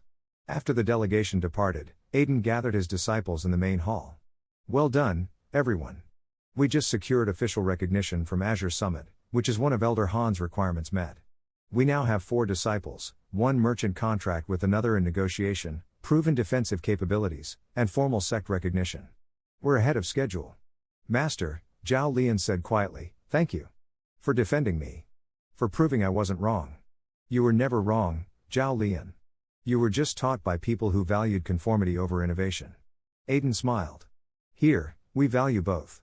Tradition gives us foundation. Innovation gives us growth. We need both to build something lasting. That evening, Wei Lin approached Aiden with new research notes. Master, I've made progress on identifying the Guardian's poison. It's not a natural toxin, it's alchemical. Specifically, it appears to be a corruption agent designed to destabilize spirit beast cores over extended periods. Someone poisoned the Guardian deliberately? That's what the evidence suggests. And Master, this type of corruption agent requires extremely rare components and advanced alchemical knowledge. Whoever created it was either a master alchemist or had access to one. Aiden's mind raced through implications. How long ago was it administered? Based on the degradation patterns? At least 80 years, possibly longer. This was done before your grandfather's time, maybe even before his father's generation. Someone poisoned our guardian beast nearly a century ago, causing a slow death that eventually killed the primary spirit vein and drove the sect into decline. Can you develop a cure? Theoretically, yes. But I need those 3 rare components I mentioned, Jade Heart Lotus, Celestial Silver Moss, and Crimson Phoenix Feather. Without them, I can only slow the degradation, not reverse it. Then we'll find them. Aiden's tone was absolute. Document everything you need, specific qualities, quantities, preparation methods. When opportunities arise to acquire those components, I want to be ready to move immediately. Late that night, Aiden stood in the cultivation chamber, his awareness stretched to its maximum range, now reaching 60 meters after weeks of intensive use and cultivation practice. Where is the nearest source of Jade Heart Lotus? The answer came, unknown. Beyond current detection range. Where is the nearest source of Celestial Silver Moss? Unknown. Beyond current detection range. Where is the nearest source of Crimson Phoenix Feather? Unknown. Beyond current detection range. His awareness could find things within its expanding radius, but 60 meters wasn't enough to locate rare components that might be hundreds of kilometers away. I need to expand my range. I need more cultivation advancement. I need time. 74 days until Elder Han's assessment. Time was the one resource he couldn't simply find with his awareness. The following week brought rapid developments. Day 45, Madame Yue sent word that demand for the Meridian Stabilizing Ointment had exceeded expectations. She wanted to increase the monthly order from 125 applications to 200, with proportional payment increase. Day 47, a formation materials supplier named Master Huang visited the sect, having heard about their innovative defensive work from Instructor Gao. He proposed a contract. Falling Star would share formation design consultation in exchange for materials at cost plus modest markup. Aiden negotiated exclusive supply rights and secured their second merchant relationship. Day 49, Rin broke through to Meridian opening stage. Her advancement was clean, stable, and demonstrably faster than standard progression, evidence of both her hard work and the benefits of their enhanced cultivation chamber. Day 51, Lin Mei made another trip to Clearwater, meeting with her Iron River contact to deliver updated intelligence. Aiden's awareness tracked the entire meeting. She reported, 5 disciples, including herself, 2 merchant contracts, functional spirit vein, proven defensive capabilities, formal recognition from Azure Summit, and increasingly sophisticated formation work. All information Aiden wanted Elder Han to know. What she didn't report, the Guardian Beast, Wei Lin's advanced poison research, Aiden's true awareness capabilities, their actual resource reserves, or Zhao Lian's revolutionary cultivation innovations. All information Aiden wanted kept hidden. Day 53 brought an unexpected visitor. Aiden was working with Zhao Lian on refining her circulation method, trying to understand the theoretical basis for her instinctive optimization, when his awareness detected a familiar signature approaching from the south. Instructor Gao from Azure Summit, traveling alone. "We have a visitor," Aiden announced. "Zhao Lian, continue your meditation practice. I'll receive our guest." Gao arrived looking travel-worn but excited. "Master Chen, forgive the informal visit. I couldn't stop thinking about your topological formation approach. I had to come discuss it further." "You're always welcome, Instructor Gao. Please, come in." What followed was 3 hours of intensive theoretical discussion. Gao had brought notes, diagrams, and questions about formation theory that Aiden answered through a combination of instinct, awareness-guided insight, and pure logical reasoning. "You don't think about formations as static structures," Gao said, scribbling notes frantically. "You think about them as dynamic networks that adapt to changing conditions. That's why your defensive arrays performed so well during the Beast Tide. They weren't just barriers, they were responsive systems." "Exactly." Aiden was genuinely enjoying this conversation, finally someone who could articulate the theoretical framework for what his awareness showed him intuitively. "Traditional formations are like walls. My formations are like immune systems, they detect threats, adapt response, and redirect resources to critical points." "Revolutionary," Gao breathed. "Master Chen, would you consider allowing me to document your methods? Not to steal them," she added quickly, "but to develop proper theoretical frameworks. This could change how we approach formation work entirely." Aiden considered carefully. Having his methods documented and validated by a respected Azure Summit specialist would provide additional legitimacy. But it would also make his innovations available to other sects, including potential enemies. "I'd be willing to collaborate on documentation," he said finally. "With the understanding that Falling Star Sect retains primary rights to the specific applications, while the general theoretical framework can be shared for academic purposes." "Absolutely acceptable." Gao bowed deeply. "Master Chen, you're going to make waves in the cultivation world. These innovations are too significant to remain unknown." After Gao departed, promising to return with proper documentation materials, Wei Lin approached Aiden with an observation. "Master, you just gave Azure Summit access to our formation theories. Iron River will eventually learn about them through normal sect interactions. Isn't that revealing our advantages?" "The specific formations are advantages," Aiden corrected. "The theory is just framework. Anyone can learn the theory, actually implementing it requires the kind of spatial awareness and adaptive thinking that most cultivators don't possess." He smiled. "Let them try to copy our methods. They'll find it's harder than it looks." That night, Aiden updated his assessment of their position. 72 days until Elder Han's evaluation. Current status. 5 disciples, Rin, Meridian Opening, Wei Lin, Alchemist, Zhao Lian, Innovator, Lin Mei, Spy, plus himself. 2 merchant contracts, Silvermoon Trading House and Master Huang Formation Supplies. Functional defensive formations, proven in combat, now being academically validated.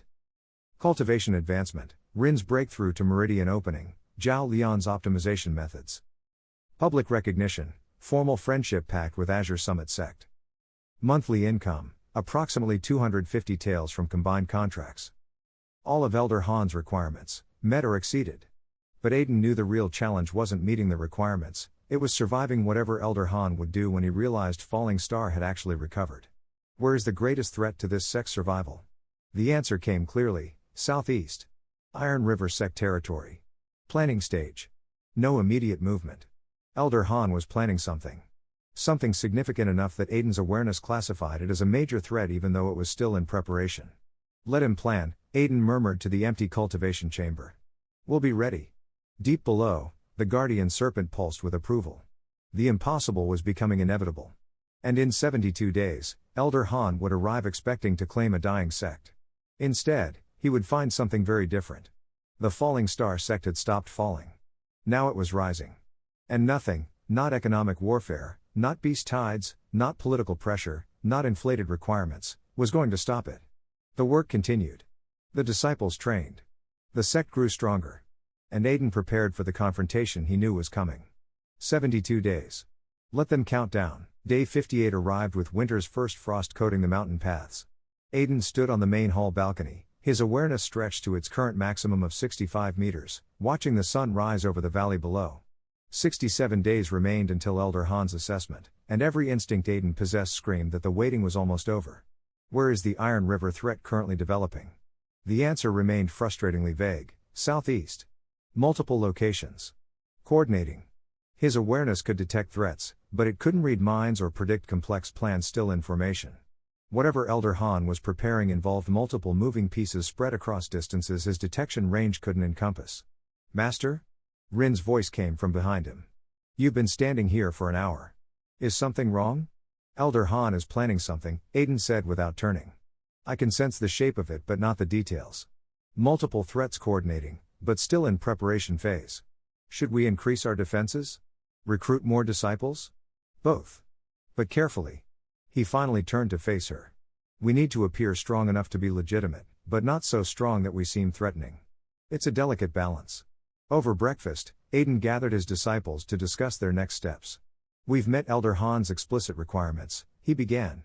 5 disciples, 2 merchant contracts, functional defenses, cultivation advancement, and public recognition.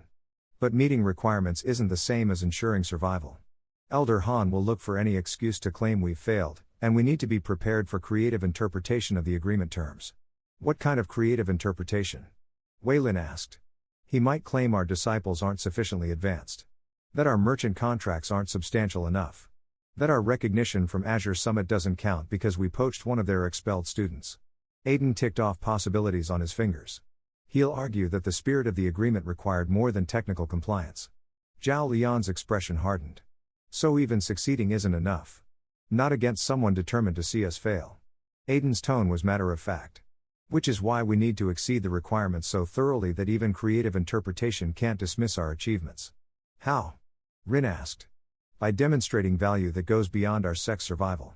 We need to become valuable enough to the region that attacking us becomes politically costly. He pulled out notes he'd been compiling. Here's what we're going to do over the next 67 days. The plan he laid out was ambitious. Phase 1, days 58 to 65, expand their reputation through strategic visibility. Wei Lin would present their meridian stabilizing ointment at the upcoming regional medicinal fair in Clearwater. Zhao Lian would demonstrate her optimized cultivation methods to visiting formation specialists. The sect would host an open training session showcasing their defensive techniques. Phase 2, days 66 to 75, secure additional political relationships. Formal courtesy visits to Verdant Path Sect and Thunder Ridge Sect. Establish friendly communication with the regional magistrate's office. Document their contributions to regional stability, beast-tide defense, commercial innovation, cultivation advancement. Phase 3, days 76 to 90, prepare for Elder Han's arrival. Comprehensive documentation of all achievements. Guest witnesses from multiple sects. Legal counsel from the merchant guilds. Create a situation where dismissing their success would require Elder Han to contradict multiple respected authorities. This is defensive politics, Wei Lin observed. We're building a web of relationships and documentation that makes it difficult to attack us without consequences. Exactly. Aiden smiled. Elder Han can't simply declare we've failed if doing so means contradicting Azure Summit, offending our merchant partners, and ignoring documented evidence witnessed by regional authorities. It's clever, Zhao Lian said slowly. But won't it also make us more visible to potential enemies? If we're showcasing our achievements publicly, we're also revealing our capabilities. We reveal what we want revealed. Aiden's expression was calculating. Our commercial products, our diplomatic relationships, our basic defensive capabilities, these things make us valuable allies and difficult targets. But our actual advantages, the guardian beast, Wei Lin's advanced research, my awareness, your cultivation innovations, those remain hidden. Lin Mei, listening from her position near the wall, absorbed every word with careful attention. Aiden's awareness tracked her reaction, excitement poorly concealed. This was intelligence gold for Iron River, and she knew it. Perfect. Let her report our defensive political strategy. Let Elder Han know we're building alliances. It might make him cautious, might make him overconfident, but either way it affects his planning. Day 60 began with the first execution of their visibility strategy. The regional medicinal fair in Clearwater was a quarterly event where alchemists, herb merchants, and cultivation supply vendors gathered to trade, demonstrate products, and exchange knowledge. Wei Lin had been preparing for weeks, creating sample displays of their meridian stabilizing ointment and documentation of its effectiveness. Aiden accompanied him to Clearwater, along with Rin for security. They left Zhao Lian in charge of the sect with strict instructions to avoid confrontation and send immediate word if any threats approached. The fair occupied Clearwater Central Market District, transforming the normally commercial space into a maze of vendor stalls and demonstration areas. Hundreds of cultivators milled through the crowds, some buying, some selling, all assessing competition and opportunities. Wei Lin's stall was modest but professional. Sample containers of the ointment arranged with careful precision. Documentation showing before and after cultivation improvement in test subjects. Testimonials from Silvermoon Trading House customers. Price listings that undercut current market options while maintaining quality. Within an hour, they had their first serious inquiry, a merchant from Thunder Ridge Sect's territory looking for reliable medicinal suppliers. Meridian stabilizing ointment? The merchant examined their samples critically. Current market offerings are expensive and often cause side effects. What makes yours different? Wei Lin launched into his explanation with quiet confidence. Our formulation uses frost essence vine as a base stabilizer, which encourages natural meridian flexibility rather than forcing growth. Combined with crimson root for circulation and shadow widow extract for pain management, you get superior results at lower cost with no side effects. Bold claims. The merchant pulled out a small testing kit. May I? Please. I'm confident in the quality. The merchant performed several standard alchemical tests, checking purity, stability, reagent balance. His expression shifted from skepticism to genuine interest. This is exceptional work. Clean binding, perfect balance, no trace contaminants. He looked up at Wei Lin. Who's your master alchemist? This quality suggests Celestial Cauldron training. I trained there briefly, Wei Lin admitted. But the formulation and production methods are my own development under Master Chen's guidance. Master Chen? The merchant's gaze shifted to Aiden. You're the Falling Star Sect Master? The one who survived the Beast Tide? The same. Aiden kept his tone friendly. We're a small sect, but we focus on practical innovation over tradition. Word spread quickly through the fair. By midday, their stall was surrounded by curious merchants, alchemists, and sect representatives. Some came to examine the product. Others came to assess the rebel sect that was making waves in regional politics. Among the visitors was someone Aiden's awareness identified as significant, a woman in her 30s wearing the gray robes of an independent cultivator, but with the bearing and cultivation, foundation establishment, late stage, of someone with serious training. Where is this woman's primary loyalty? The answer came, unaffiliated. Genuinely independent. She studied their display with professional interest, then addressed Aiden directly. Master Chen. I'm Cultivator Ming, independent merchant specializing in rare cultivation resources. I've heard interesting things about your sect's innovations. Cultivator Ming. Aiden bowed respectfully. What brings you to our modest stall? Curiosity mostly. Also opportunity. She gestured at the ointment samples. Your alchemist's work is impressive. But I'm more interested in your formation innovations. Instructor Gao from Azure Summit has been enthusiastic in her discussions about your topological approach. Gao is generous with her praise. My methods are unconventional but practical. Unconventional methods interest me. Ming's eyes were sharp, calculating. I acquire and sell rare cultivation resources, spirit stones, beast cores, exotic herbs. My clients include several major sects and independent cultivators who value innovation. I'm always looking for new suppliers who can offer unique value. Aiden's mind raced. A connection to rare resource markets. Exactly what we need to source components for the Guardian's cure. What kind of unique value are you looking for? Formation consultation, primarily. I have clients who need custom defensive arrays for private estates, treasure vaults, beast breeding facilities. Standard formation masters are expensive and inflexible. Someone who can design adaptive, efficient systems for specific needs. She smiled. That would be valuable. I might be interested in discussing terms. Though I should mention our sect's capacity is limited, we'd need to be selective about contracts. Selectivity implies quality. I appreciate that. Ming handed him a jade token embossed with her merchant seal. Send word when you're ready to discuss specifics. I'm based in Clearwater, but I travel extensively. The token will let you reach me through the local merchant guild. After she departed, Wei Lin looked at Aiden with barely contained excitement. Master, did she just offer us access to rare resource markets? She offered us a potential connection. Whether it becomes useful depends on negotiation and trust building. Aiden pocketed the jade token carefully. But yes, this could be exactly what we need to source your cure components. The fair continued through the afternoon. Wei Lin made several smaller sales, established connections with 3 additional merchants, and received 2 offers for ongoing supply contracts. By the time they packed up to return to the sect, their visibility strategy had succeeded beyond initial expectations. But as they were leaving, Aiden's awareness suddenly spiked with warning. Where is the nearest hostile presence? The answer came clearly, 50 meters east. Moving to intercept. Foundation establishment cultivation. Hostile intent confirmed. Rin, we have a problem. Someone hostile, Foundation establishment, approaching from the east. Stay alert.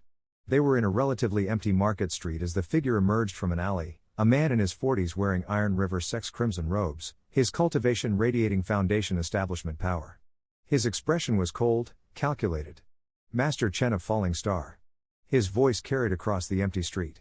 I am Instructor Wan of Iron River Sect. Elder Han sends his regards. And a message. Aiden kept his hands visible, non-threatening, while his awareness mapped potential escape routes. I'm listening. Elder Han is impressed by your sect's recovery. Truly. 5 disciples, merchant contracts, political recognition, you've exceeded his expectations. Wan's smile was razor sharp. Which is why he wanted me to clarify something important. The agreement was that you would demonstrate measurable revival sufficient to justify continued autonomy. But Elder Han never specified what measurements he would consider sufficient. Here it comes. The moving goalposts. The agreement listed specific requirements, Aiden said calmly. 5 disciples, 2 merchant relationships, functional defenses, cultivation advancement, and public recognition. We've met or exceeded all of them. Those were examples, not exhaustive requirements. Wan's tone was patronizing. True sect revival requires more than technical compliance. It requires demonstrated martial capability, substantial resource reserves, and proven long-term viability. Elder Han will be evaluating all of those factors when he arrives. How convenient that these additional requirements weren't mentioned in the original agreement. The original agreement was based on Elder Han's assumption that you would fail completely. Your unexpected success requires adjusted evaluation criteria. When stepped closer, his cultivation aura pressing outward, a subtle display of power meant to intimidate. Here's the reality, Master Chen. Elder Han will arrive in 66 days with evaluators from 3 additional sects. They will assess every aspect of your operation. Your disciples will be tested. Your resources will be audited. Your defensive capabilities will be challenged. And unless you meet standards well beyond what you've currently achieved, the evaluation will conclude that Falling Star Sect has not sufficiently recovered. That wasn't the agreement. The agreement was for Elder Han to evaluate your sect's revival. He's going to evaluate it very thoroughly. Wan's smile widened. I suggest you spend the next 66 days preparing for genuine scrutiny rather than political theater. Elder Han doesn't appreciate clever games. The instructor turned and walked away, disappearing into the evening crowds. Rin's hand was on her sword hilt, knuckles white. Master, he's changing the terms. That's not legal under the original agreement. It's not legal, but proving it would require formal arbitration that could take months. Aiden's jaw was tight with controlled anger.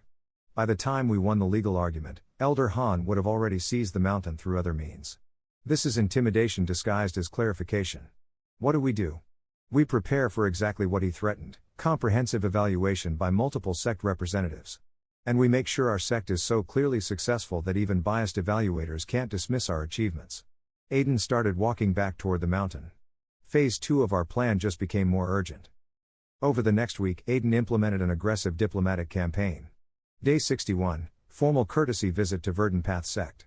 Aiden brought Zhao Lian to demonstrate her cultivation optimization methods to their formation specialists. The sect's leadership was impressed enough to offer preliminary discussions about knowledge exchange arrangements. Day 63, meeting with Thunder Ridge Sect's Outer Council. Aiden presented evidence of Falling Star's contribution to regional stability, beast-tied defense, commercial innovation, and defensive formation advances. Thunder Ridge's council agreed to send an observer to Elder Han's evaluation as an independent witness. Day 65, extended session with the Regional Magistrate's Office, documenting Falling Star's recovery timeline, commercial activities, and political relationships.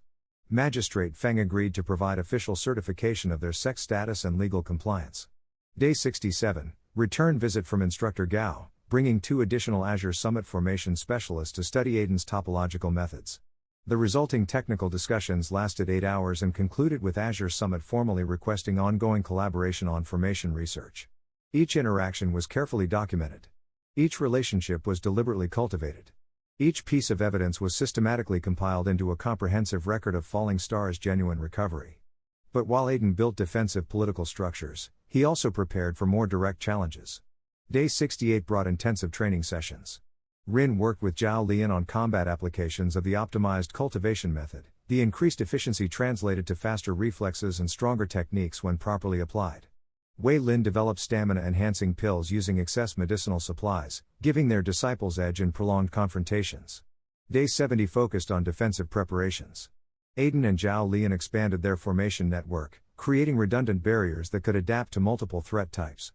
They established fallback positions, emergency protocols, and coordinated response plans.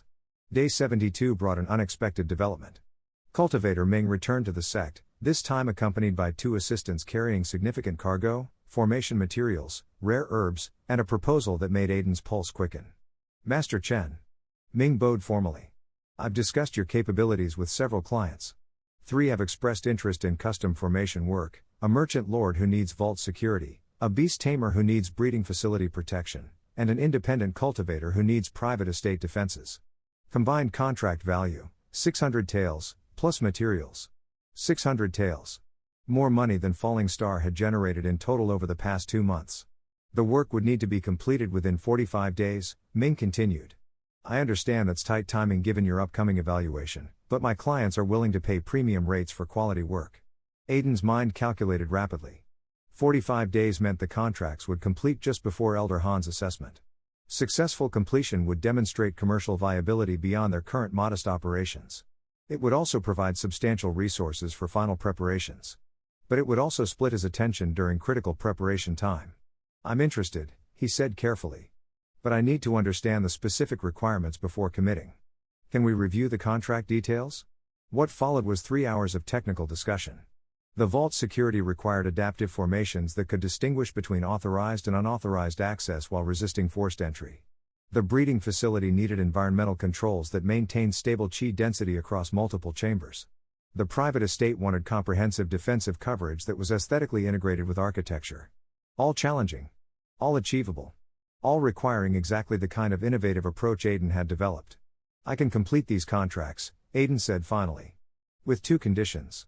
First, I need to see the sites personally before finalizing designs. Remote consultation isn't sufficient for this complexity. Second, payment structure needs to be milestone-based, with advances sufficient to cover material costs. Acceptable.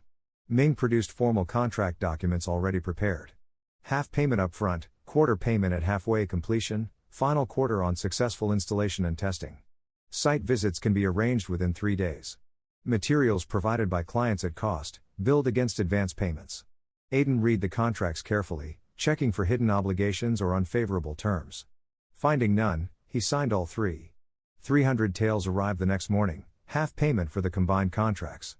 Aiden immediately allocated funds, 100 taels for formation materials, 50 for Wei Lin's research supplies, 50 for disciple training resources, 75 for sect facility improvements, and 25 held in reserve for emergencies.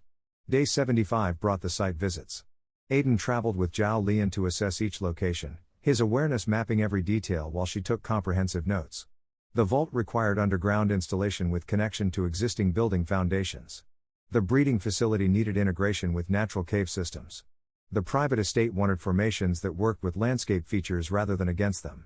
All perfect applications for his topological approach. We can do this, Zhao Lian said as they reviewed their notes. These aren't just contracts, Master, they're demonstrations. If we complete these successfully, we prove our methods work at commercial scale. Exactly what I was thinking. Aiden smiled. Elder Han wants proof of long-term viability? We'll show him contracted work worth more than most minor sects generate in a year. But even as they planned the formation installations, Aiden's awareness continued tracking the southeastern threat. Where is Elder Han's evaluation plan currently developing?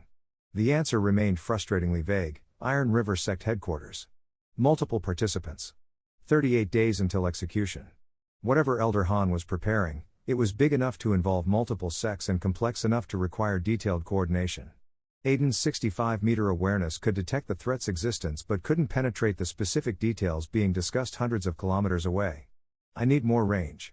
I need to advance my cultivation faster. Day 77 brought a potential solution from an unexpected source. Wei Lin approached Aiden with barely contained excitement, holding a small jade box. Master, I've been researching ways to accelerate cultivation advancement using the Meridian Stabilizing Ointment as a foundation. I think I've developed something that could help. He opened the box to reveal 3 pills, deep blue, perfectly formed, radiating subtle qi. Meridian expansion pills, Wei Lin explained. They use the stabilizing ointment formula as a base, but with additional components that actively encourage meridian growth. Not forced growth like standard cultivation pills, but supported expansion that works with your body's natural development. You're saying these could help me advance faster without risking qi deviation? Theoretically, yes. The formula is designed specifically for cultivators with damaged meridians, like you, after your original qi deviation. It should repair existing damage while encouraging healthy growth. Wei Lin paused. I haven't tested them yet. I wanted your permission before conducting trials. Test them on me. Aiden's decision was immediate. If they work, I advance faster. If they fail, we learn what doesn't work and iterate. Either way, we gain information. Master, the risks are acceptable given our timeline. 58 days until Elder Han arrives with multiple sect evaluators who will test every aspect of our capabilities. I need to be stronger than I am now. Aiden took one of the pills, examining it closely. When do we start? Tonight, if you're certain. The cultivation chamber will provide optimal qi density for the absorption process. Rin and I can monitor your condition. Wei Lin's expression was concerned but determined. Master Chen, if this works, you could advance from body tempering to meridian opening within a week. That's months of normal cultivation compressed into days. The strain will be intense. I've handled worse. Aiden smiled. Let's find out if your theory works in practice. That evening, Aiden sat in the cultivation chamber with one of Wei Lin's meridian expansion pills dissolving on his tongue. Rin and Wei Lin monitored from safe distance, ready to intervene if complications arose. The pill's effect was immediate and intense. Qi flooded through his damaged meridians with burning clarity, finding every crack, every weakness, every point of resistance. But instead of forcing through like standard cultivation pills, this qi worked with his body, stabilizing before expanding, healing before strengthening. Aiden focused his awareness inward, tracking the process with the same precision he used to map external threats. He could see his meridians responding to the treatment, damaged channels slowly repairing under the pill's influence. The process took 4 hours. By the end, Aiden was drenched in sweat, trembling with exhaustion, but unmistakably stronger. Master? Rin's voice was cautious. How do you feel? Like I just survived a training montage compressed into one session. Aiden checked his cultivation level internally. Still body tempering, but at the peak of the 9th stage, one step away from the meridian opening breakthrough. Wei Lin, your formula works. How long before I can take the second pill? 3 days minimum. Your body needs time to consolidate the advancement. Wei Lin was examining his notes with professional focus. But Master, if the first pill brought you to peak body tempering, the second should trigger your meridian opening breakthrough. That's a major cultivation transition. It requires complete focus and ideal conditions. Then we schedule it for day 81. 3 days from now. That gives us 55 days before Elder Han arrives, enough time to stabilize the advancement and demonstrate genuine martial capability. Aiden stood, his body protesting but obeying. Good work, Wei Lin. Your research just solved one of our critical problems. That night, Aiden updated his assessment of their position. 58 days until Elder Han's evaluation. Current status. 5 disciples, all advancing steadily. 2 merchant contracts plus 3 major formation installation contracts worth 600 taels. Proven defensive capabilities with ongoing improvements. Public recognition from Azure Summit, preliminary relationships with Verdant Path and Thunder Ridge. Sect Master at peak body tempering, advancement to meridian opening scheduled within 3 days. Comprehensive documentation of all achievements. Legal certification from regional authorities. Elder Han's threatened adjusted evaluation criteria. Demonstrated martial capability, in progress via cultivation advancement. Substantial resource reserves, being built through contract payments. Proven long-term viability, demonstrated through ongoing commercial success. Unknown factors. Specific evaluation methods Elder Han plans to employ. Identity and biases of additional sect representatives he's recruiting. Potential interference or sabotage attempts before the assessment. We're ahead of where we need to be, Aiden thought. But ahead isn't the same as safe. His awareness stretched outward through the darkness, tracking his sleeping disciples, the flowing spirit vein, the guardian beast far below. Where is the next major threat to our survival? The answer came with uncomfortable certainty: southeast. Iron River Sect. 37 days until arrival. Multiple participants confirmed. Evaluation protocols established. 37 days. 3 days before Elder Han's scheduled 90-day deadline. He's coming early. Probably planning to catch us unprepared, claim we haven't had sufficient time, use that as justification for harsh evaluation. But Aiden had expected something like this. Elder Han's pattern was clear: change terms, shift timelines, create impossible standards, then claim justified disappointment when targets failed to meet moving goalposts. The difference was that Falling Star wasn't failing. They were succeeding so thoroughly that Elder Han would need increasingly creative excuses to dismiss their achievements. And Aiden was making sure those excuses would require contradicting multiple respected authorities, documented evidence, and witnessed accomplishments. Let him come early, Aiden thought. Let him bring evaluators. Let him try his worst. We'll be ready. The guardian beast pulsed with approval from deep below. 58 days remained until the scheduled assessment. But the real confrontation was coming in 37. And the Falling Star Sect would face it stronger than anyone, including Elder Han, expected. The work continued. The disciples trained. The Sect prepared for judgment. And Aiden refined his strategy for the battle he knew was inevitable. Not a martial battle. A political one. Where victory would be measured not in blood, but in irrefutable evidence that the Falling Star Sect had risen from death to genuine life.